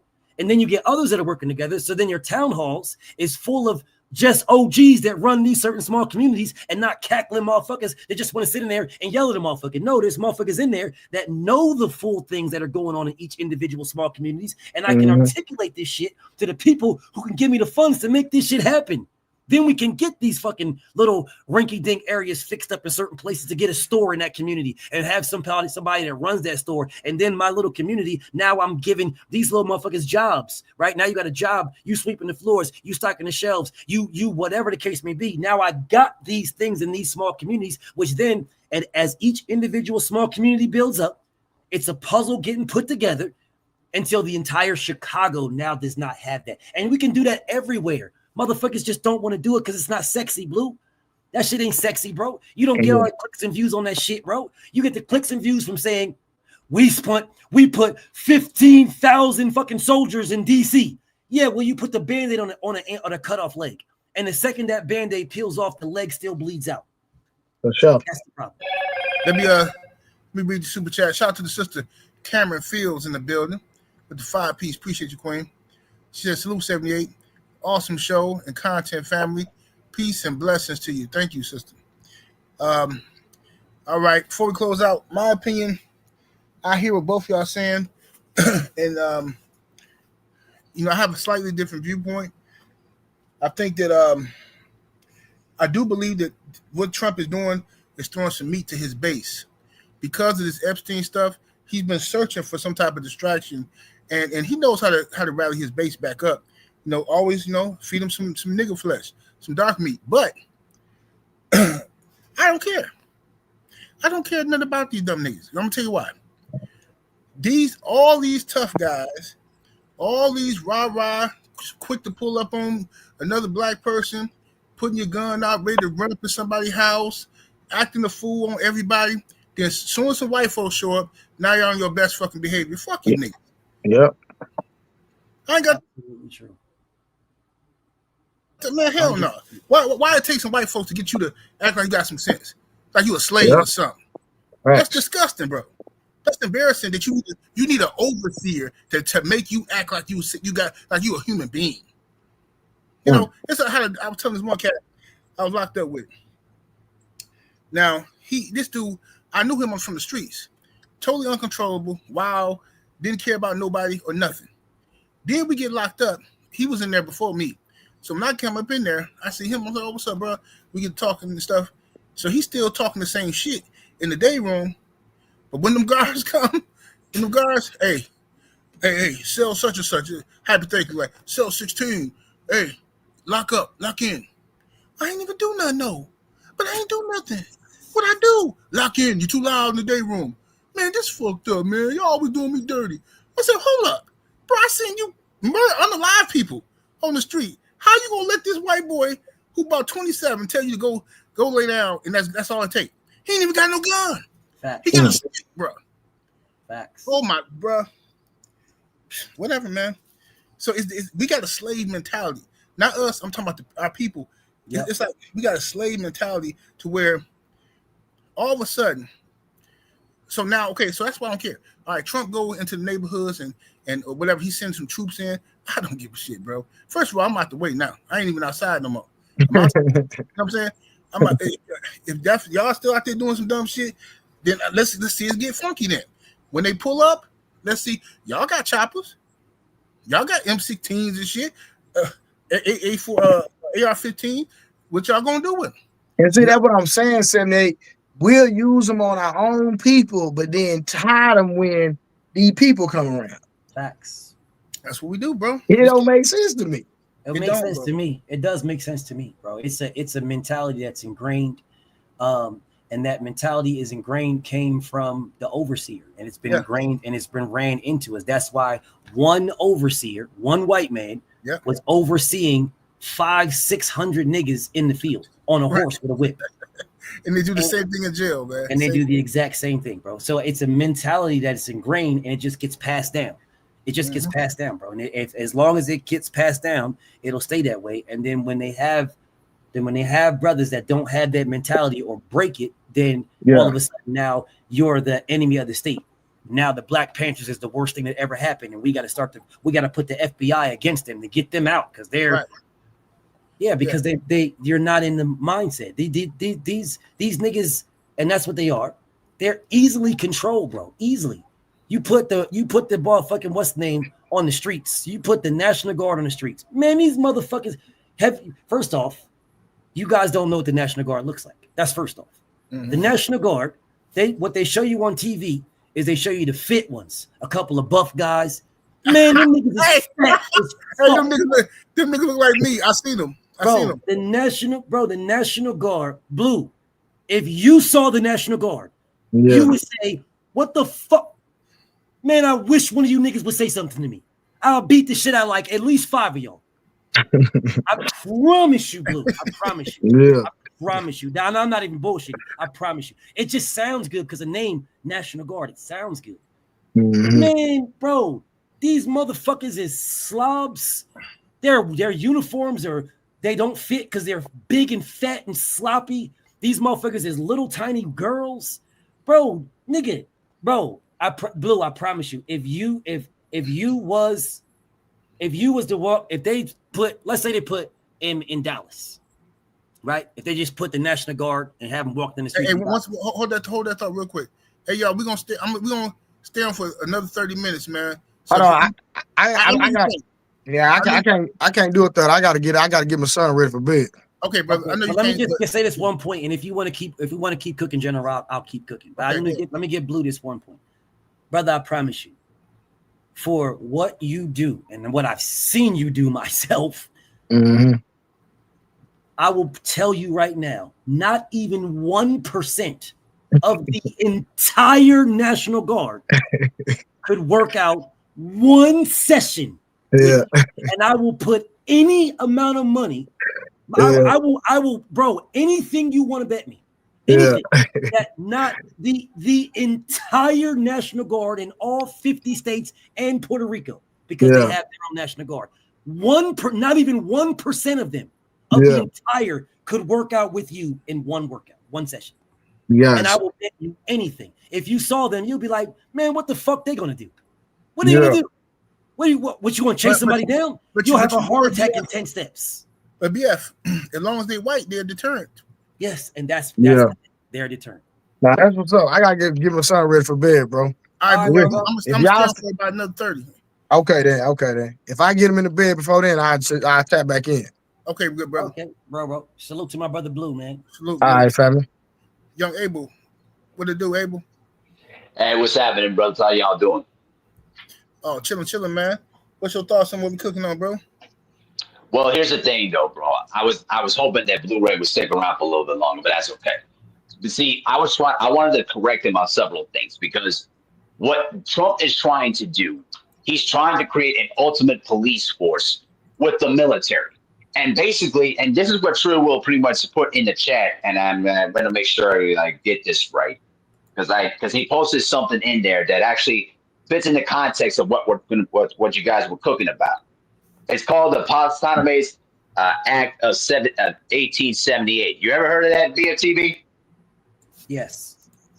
Okay, so let me explain it to people in the chat and I know True Will already knows about it because he researches this shit because he's a military vet, so he already knows that. But the thing is, the Paternity Act of 1878 basically, in simple words, it prohibits the use of military personnel to enforce domestic laws, except in circumstances expressed authorized by the Constitution or acts of Congress.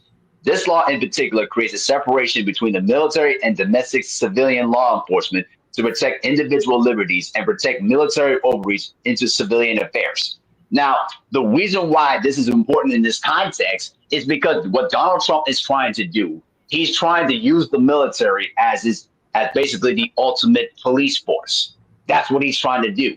But the issue is he only was able to get away with that in D.C. because it's not necessarily a state. But if he tries to do it again in Chicago, and he tried to do the same thing in Los Angeles, the governor, as it said of itself, is the only man that can basically allow the National Guard to be deployed. And what Donald Trump is trying to do through executive orders and because of a weak Congress led by the Republicans, he is trying to literally use the military in of itself to make sure that there's no revolution that happens on the streets of the U.S. Because Trump knows that there's a lot of people out there in these streets that are against what he's doing and all of his policies. And the other critical factor here is, and I know this ties to this, the only reason why he's doing this is because he's trying to distance himself from the Epstein files. Because there's been a lot of people that are basically demanding the release of the Epstein file, and Trump knows that he's part of that entire scandal, and he doesn't want his name, and he doesn't want the whole thing to be exposed, and that's what's been going on around here. Hey, look at young Abel, been over there learning something, huh, Abel? What's up with that Supreme Beast?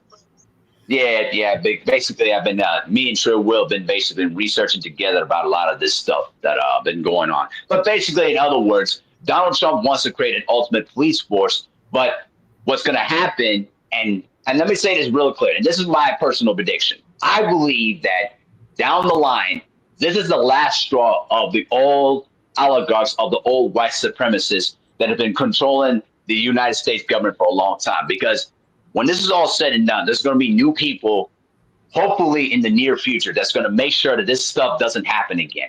And what they're doing is... Brother Abel, let me stop you there, brother. You are never going to get rid of these white folks like that. They're going to be here. No, I'm not saying... Listen, hold on. Let me be very, very clear. I'm not saying get rid of them. I'm saying people in new faces to make sure this kind of stuff doesn't happen again in the government. That's what I'm saying. Look, I'm gonna tell you why it still ain't gonna happen. I'm gonna tell you why. Okay, go ahead. I'm gonna listen. When Obama got elected, right, and I voted for Obama twice, and when he got elected, and I'm listening to all these people, these statistics.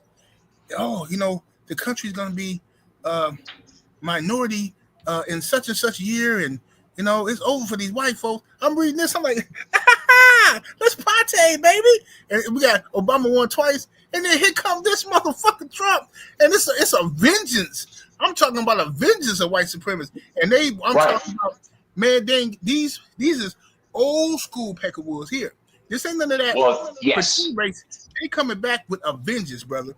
And the thing is, Well, the thing is, though, 78, all of that was basically down the line from the Tea Party because it was in the response of Barack Obama becoming the first black president in the United States of America.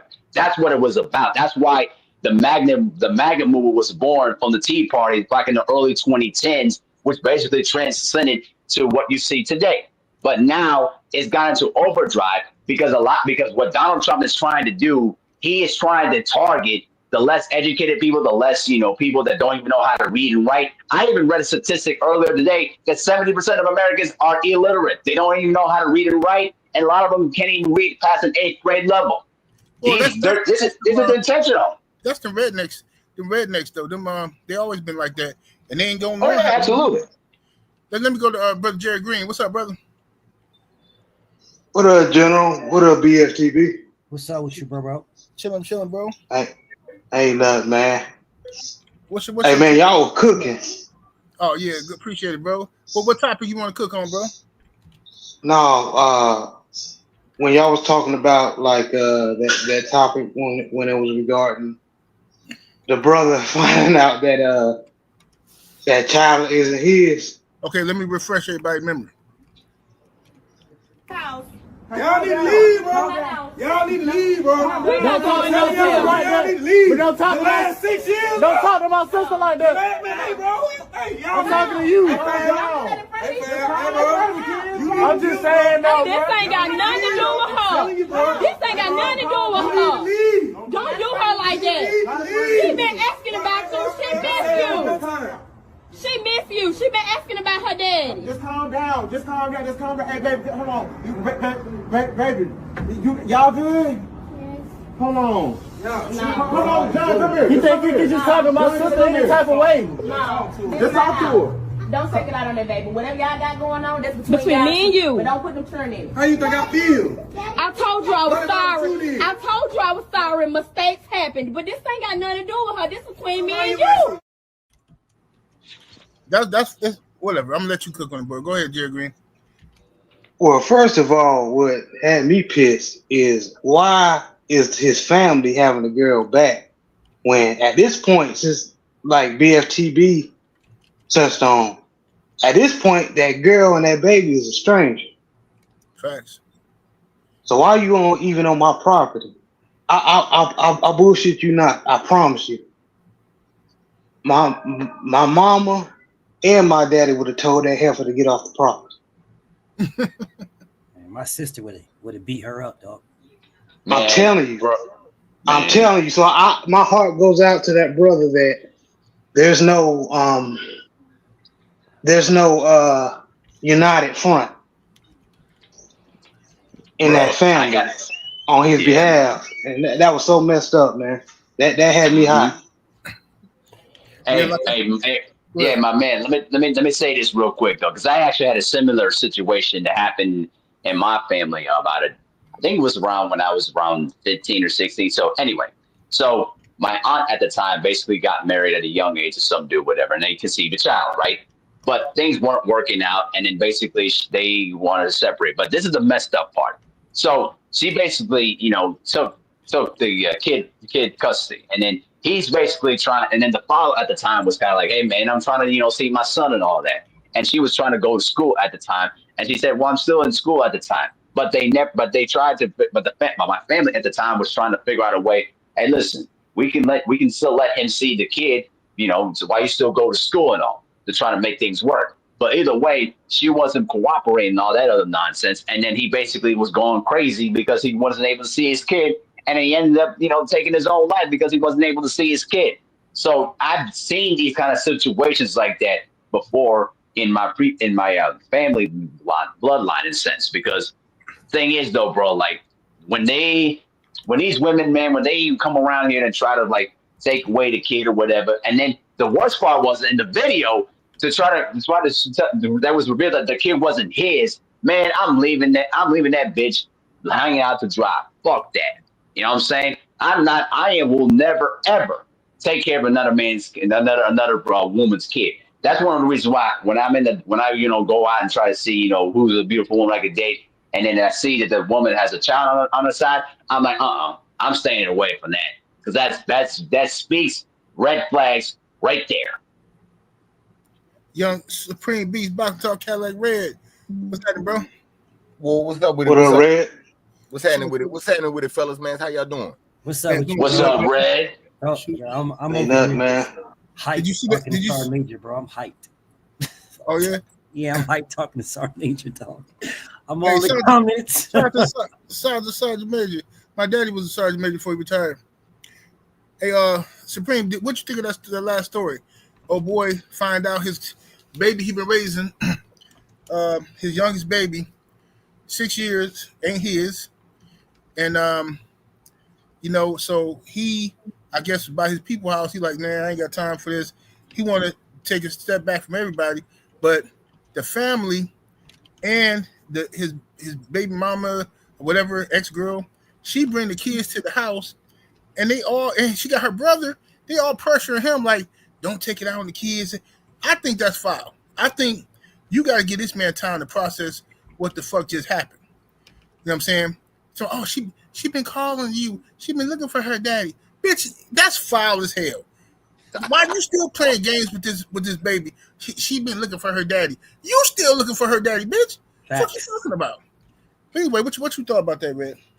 Okay, so this twofold for me. You know what I'm saying? Because how I feel in the situation that happened is two different things. Mm-hmm. So my oldest brother, you know what I'm saying? Right. Rest in peace, man. He passed away, you know what I'm saying, a couple years back or whatnot. When we were younger, and he was, I want to say like 19, 20, in the Army.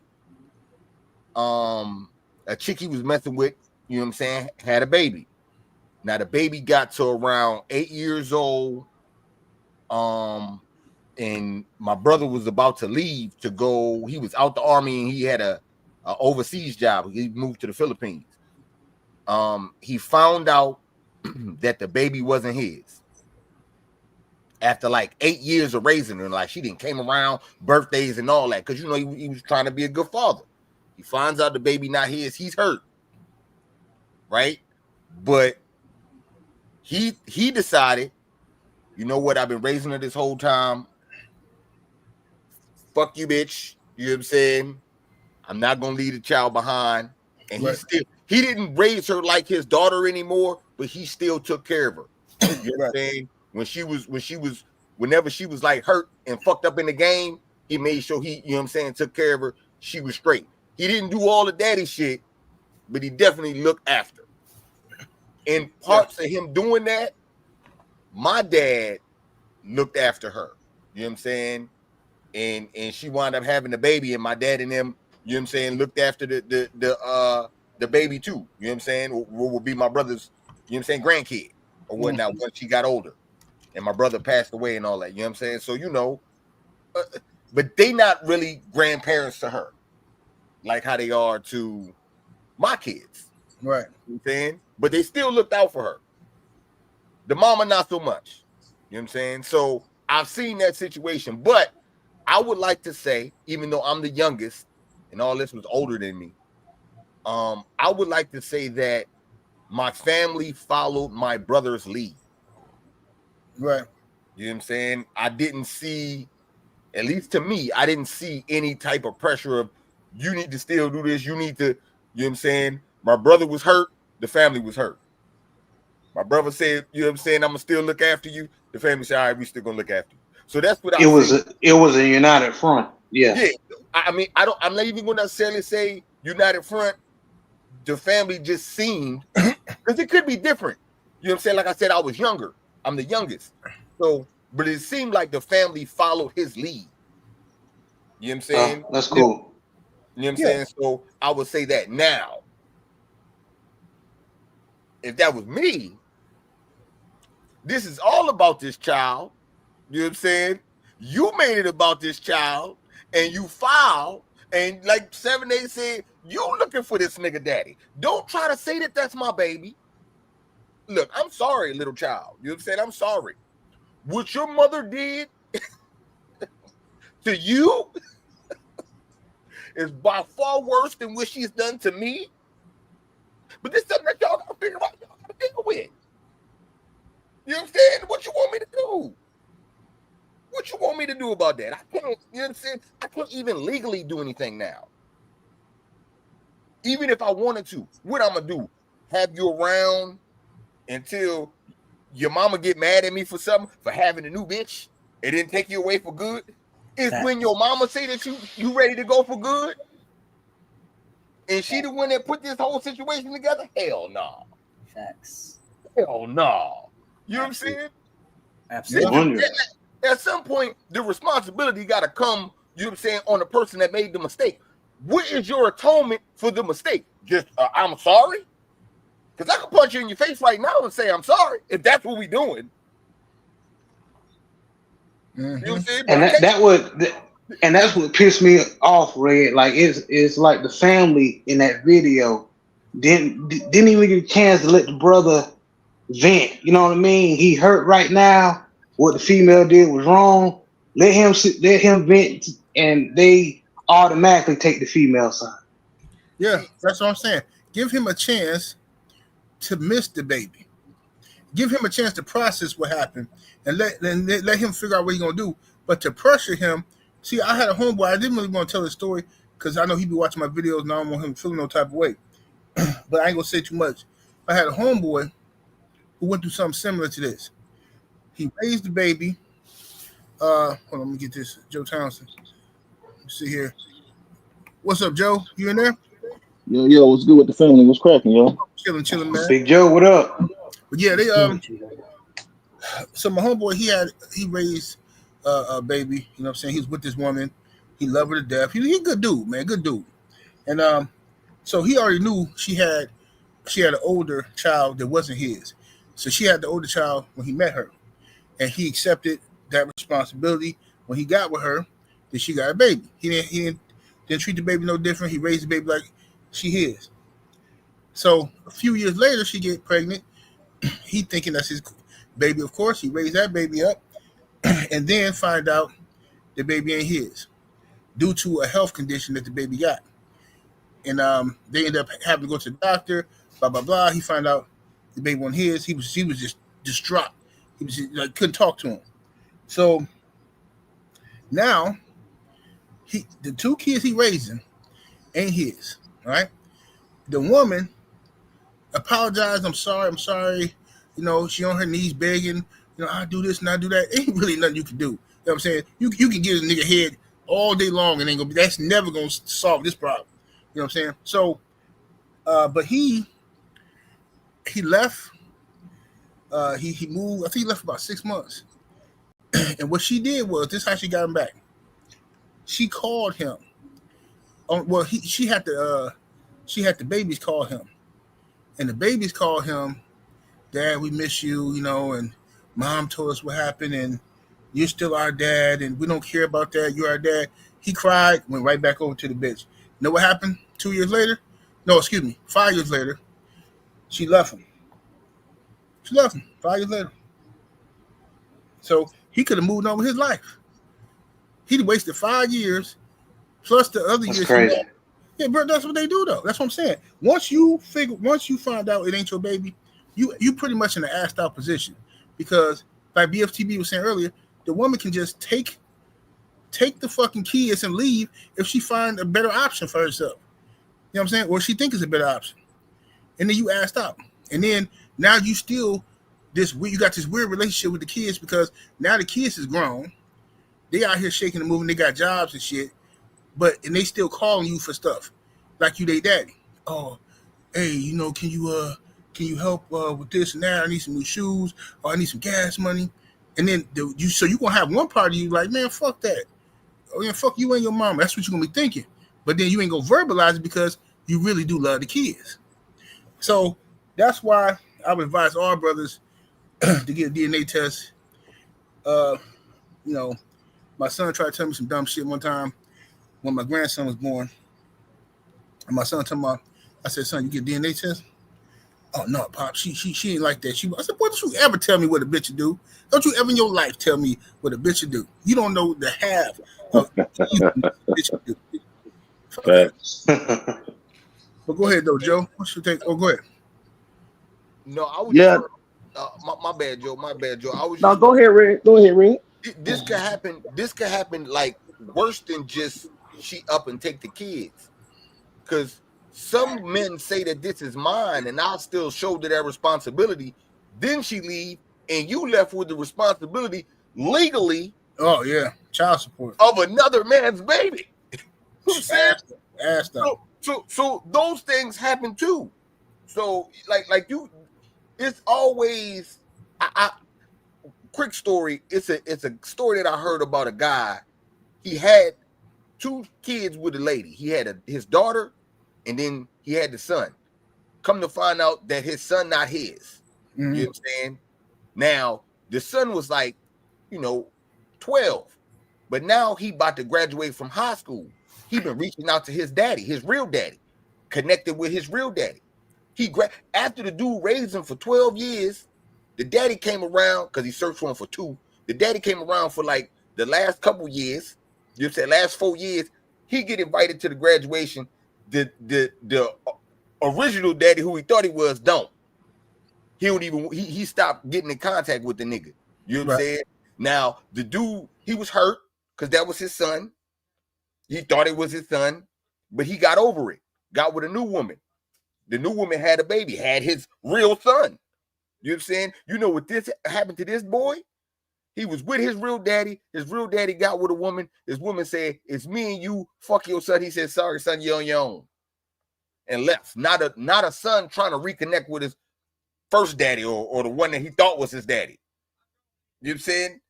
All this because of, you know what I'm saying, what a woman did. Yeah, madness, man. You know what I'm saying? And now the old dad got to tell the son, like, look, man, I got my own family. I mean, you could come around, but you broke the trust and the love that I had for you. Well, I never had that again. You know what I'm saying? And they got to move forward like that in that whole dynamic from the foolishness. So, yeah, man. But my bad, Joe. Indeed. Go ahead, Joe. No, you good. No, you good. Shout out to the brother. Shout out to all y'all, man. Y'all was out here cooking with the good peanut oil, fish grease. You dig what I'm saying? So I agree with the brothers when it comes to, if you find out it's not yours, it's gonna hurt. It's not gonna feel great. You're gonna have to heal. Us men, we go through pain. We go through anguish. We're gonna cry. You're gonna go through stuff. You have to go through that therapeutic process for you to get over that. But it's best to remove yourself from that situation, because you literally got played.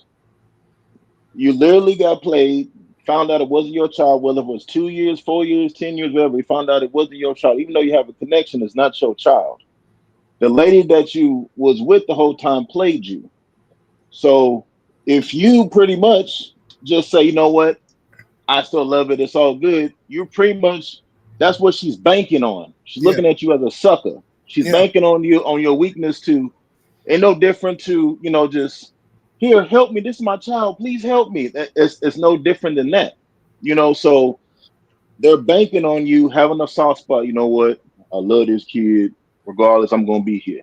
So now if you step away, not only can you heal and move on and hopefully find your true partner, somebody who you're truly supposed to be with, and hopefully build your own family, the child now will be able to hopefully at one point find their real biological father and really connect with them. Because at some point they're gonna ask questions. The mama gonna lie for so long. At some point they're gonna ask questions, and eventually you're gonna keep lying to your kid. The stories are not gonna add up, and they ain't gonna know. Oh man, mama's full of shit this whole time. For an example, I randomly got a message from this lady saying, yeah, I think Marcus is my father. Can you help me find Marcus? Marcus is my cousin. He's older than me. He's like in his 50s. She's 30-some years old. She randomly found me on an Ancestry app. She messaged me there, but I didn't see it because I'm random. I'm never on there. Somehow she found me on Facebook and messaged me looking for her real father. She's been searching and yearning. I hit up my cousin Marcus, said, "Hey, yo, this chick looking for me. She's looking for you. She's saying this, this, and this." And he's like, "Okay, well, it's probably true." I connected them, come to find out that my cousin Marcus is her biological father. The true story is he was stationed in Hawaii in the military as a Marine, and the lady that he had a baby with was a Marine too. He was a brother. She was a white girl. They ended up, She got pregnant. Instead of telling my cousin, she ended up getting reassigned and left the island without telling him, and went to like Ohio or Iowa somewhere. So he never knew that he even had a child until she came about literally this time this year. So I mean, at some point, these are tragic situations, but it's not your fault that people make bad decisions. It's not your fault that your child neglects, that the woman neglects the child's needs. That's not on you. If you like I said, believe all women and all that kind of stuff, there's a lot of brothers in jail right now who believe all women who are in jail. Same situation that happened with the brother who just got killed, who was a high school coach. Same thing. Laying with a chick who's married, whether you know she was married or not, her man come home, unalive you. The brother who didn't ran you down, now he's in jail. Now she about to go lay up with somebody else 3 weeks later. The game is the game. So I understand the brothers want to stick around, but you just put on a band-aid on a situation that you'll never be able to heal. Because even if you sign the birth certificate, you on hook for child support. But when the real father comes around and they take that DNA test, you still on hook for child support, but the father gonna spend the time with that child. Now you sitting there paying $500 a month looking like a sucker, all because you trying to put a band-aid on something. And with the situation I was talking about earlier in the super chat was I was dating this girl, she had a son, so I'll being stepdaddy. The kid was a troubled kid. Long story short, spent a lot of time with him, got him disciplined, got him on a routine, got him together, went from a piss poor kid to an honor roll student. The mom never told me it was because of my discipline that I got him that way. The actual basketball coach told me. Basketball coach said, "Hey man, I see what you do. If it wasn't for you, this kid wouldn't have be who he is. So shout out to you." So the kid's father lived in the area. We were together for like 3 years or so. I've never met the father, but the father lived in the area. He had a whole nother family. Every time he tried to see his kid, she wouldn't allow it. He wasn't even on child support. She says, "I don't want to put him on papers because I don't want him to have visitation rights to my son, even though he lives in the area. So you don't want him to pay child support because that grants him visitation rights." So she never took him to court. So I'm independent. I'll do all this kind of stuff. So that was a red flag to me. Plus a lot of other stuff. So eventually we broke up. I said, "I can't do this no more, whatever." So then I get a notice in the mail for me to show up in family court. I'm like, well, I know I have a child and, and all that's already situated. What's this about? And I see the name on it. And I'm like, how is this even possible? I had, whether it was a bull crap move or not, I had to get a lawyer. I had to go to family court. And the whole reason was because I was a father-like figure, because I coached his flag football team, because I coached his basketball team. I took him to get haircuts. I did this with him. She showed pictures of me and the kid playing catch. She saw pictures of me and the kid opening presents on Christmas. She saw pictures of me and the kid going to the movies. Because I'm a father-like figure, I should pay child support, even though the father lives in the same city. So luckily that case got thrown out and dismissed, but the lawyer told me you cannot contact that kid ever again. I was attached.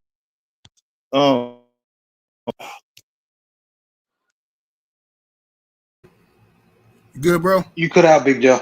But somebody called me. Sorry about that. I was attached to the kid, of course.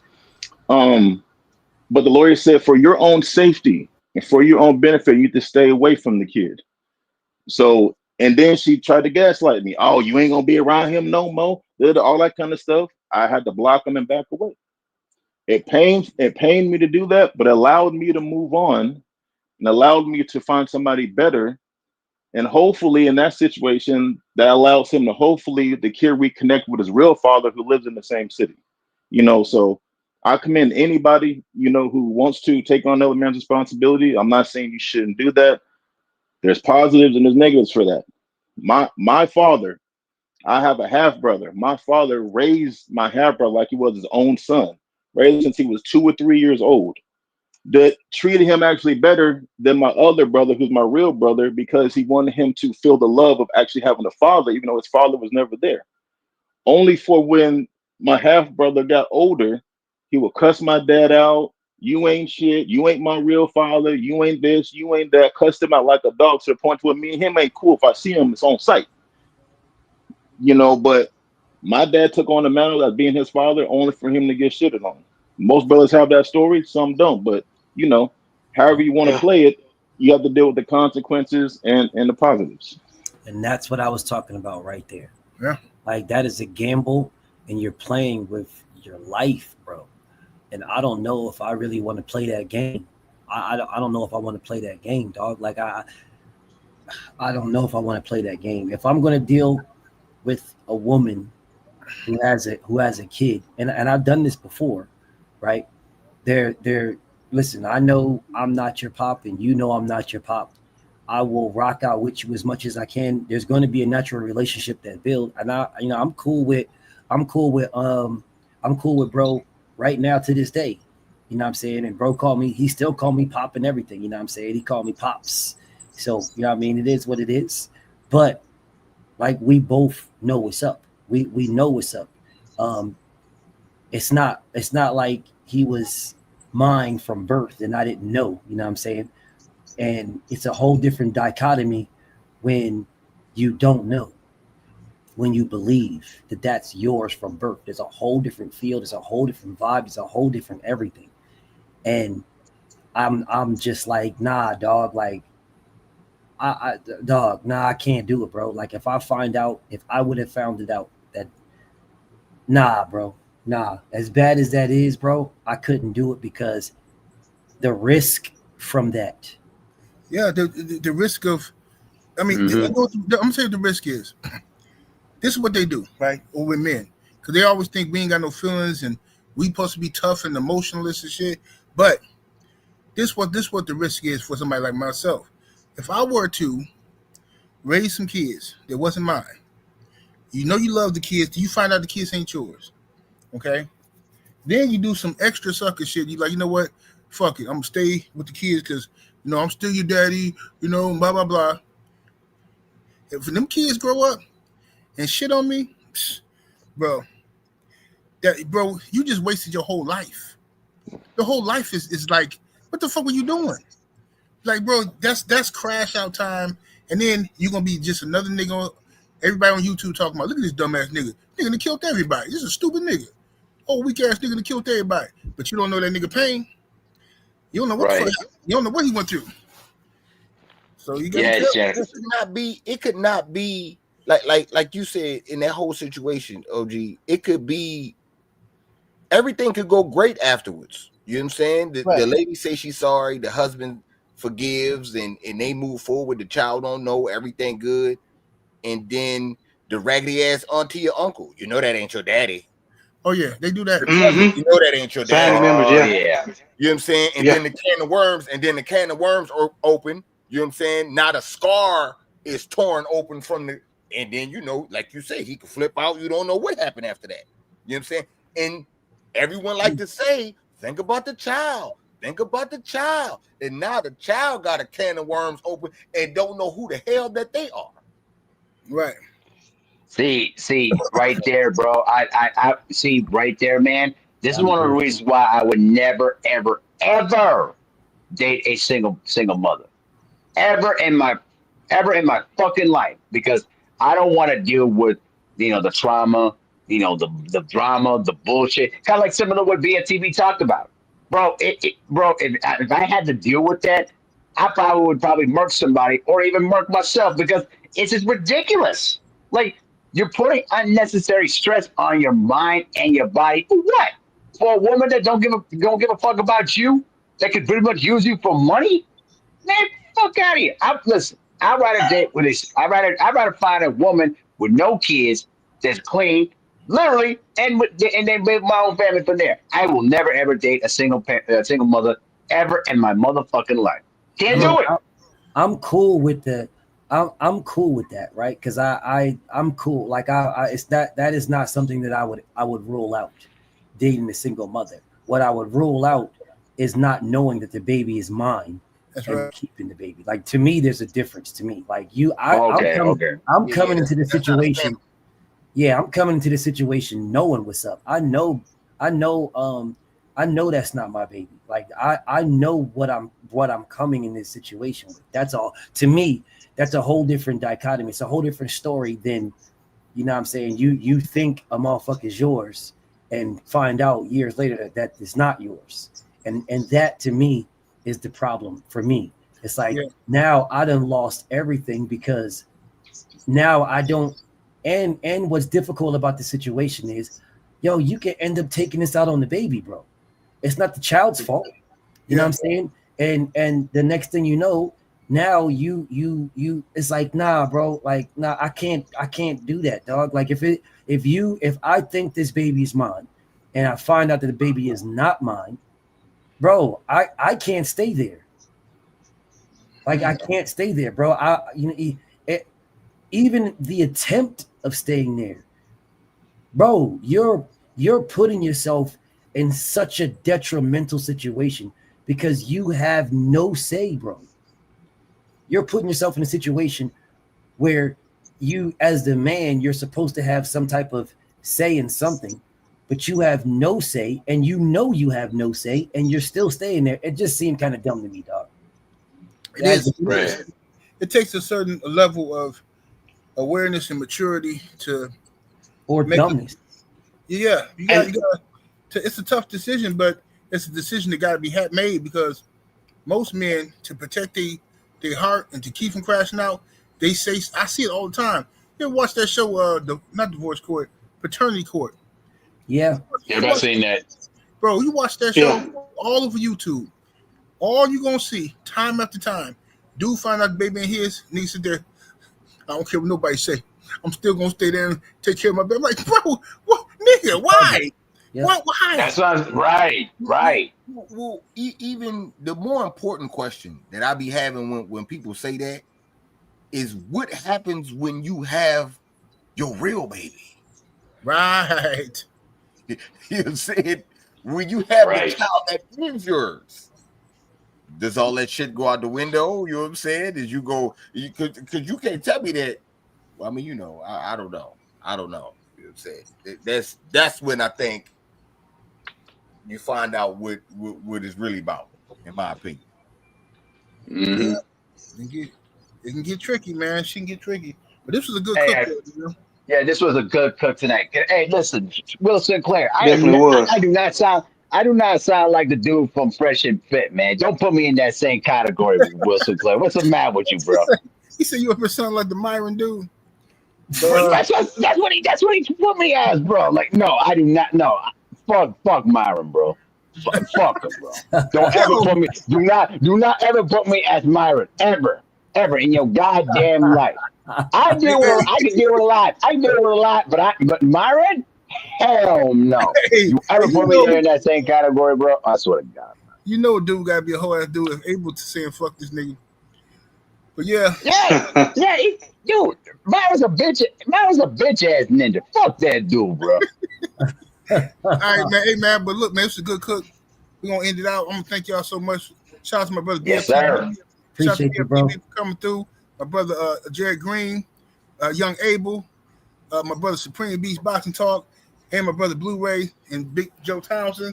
Shout out to all y'all for coming through, man. Sir. For sure. Absolutely. Great cook tonight. See y'all next week, man. Peace. Y'all be blessed. Yes, sir. Y'all too.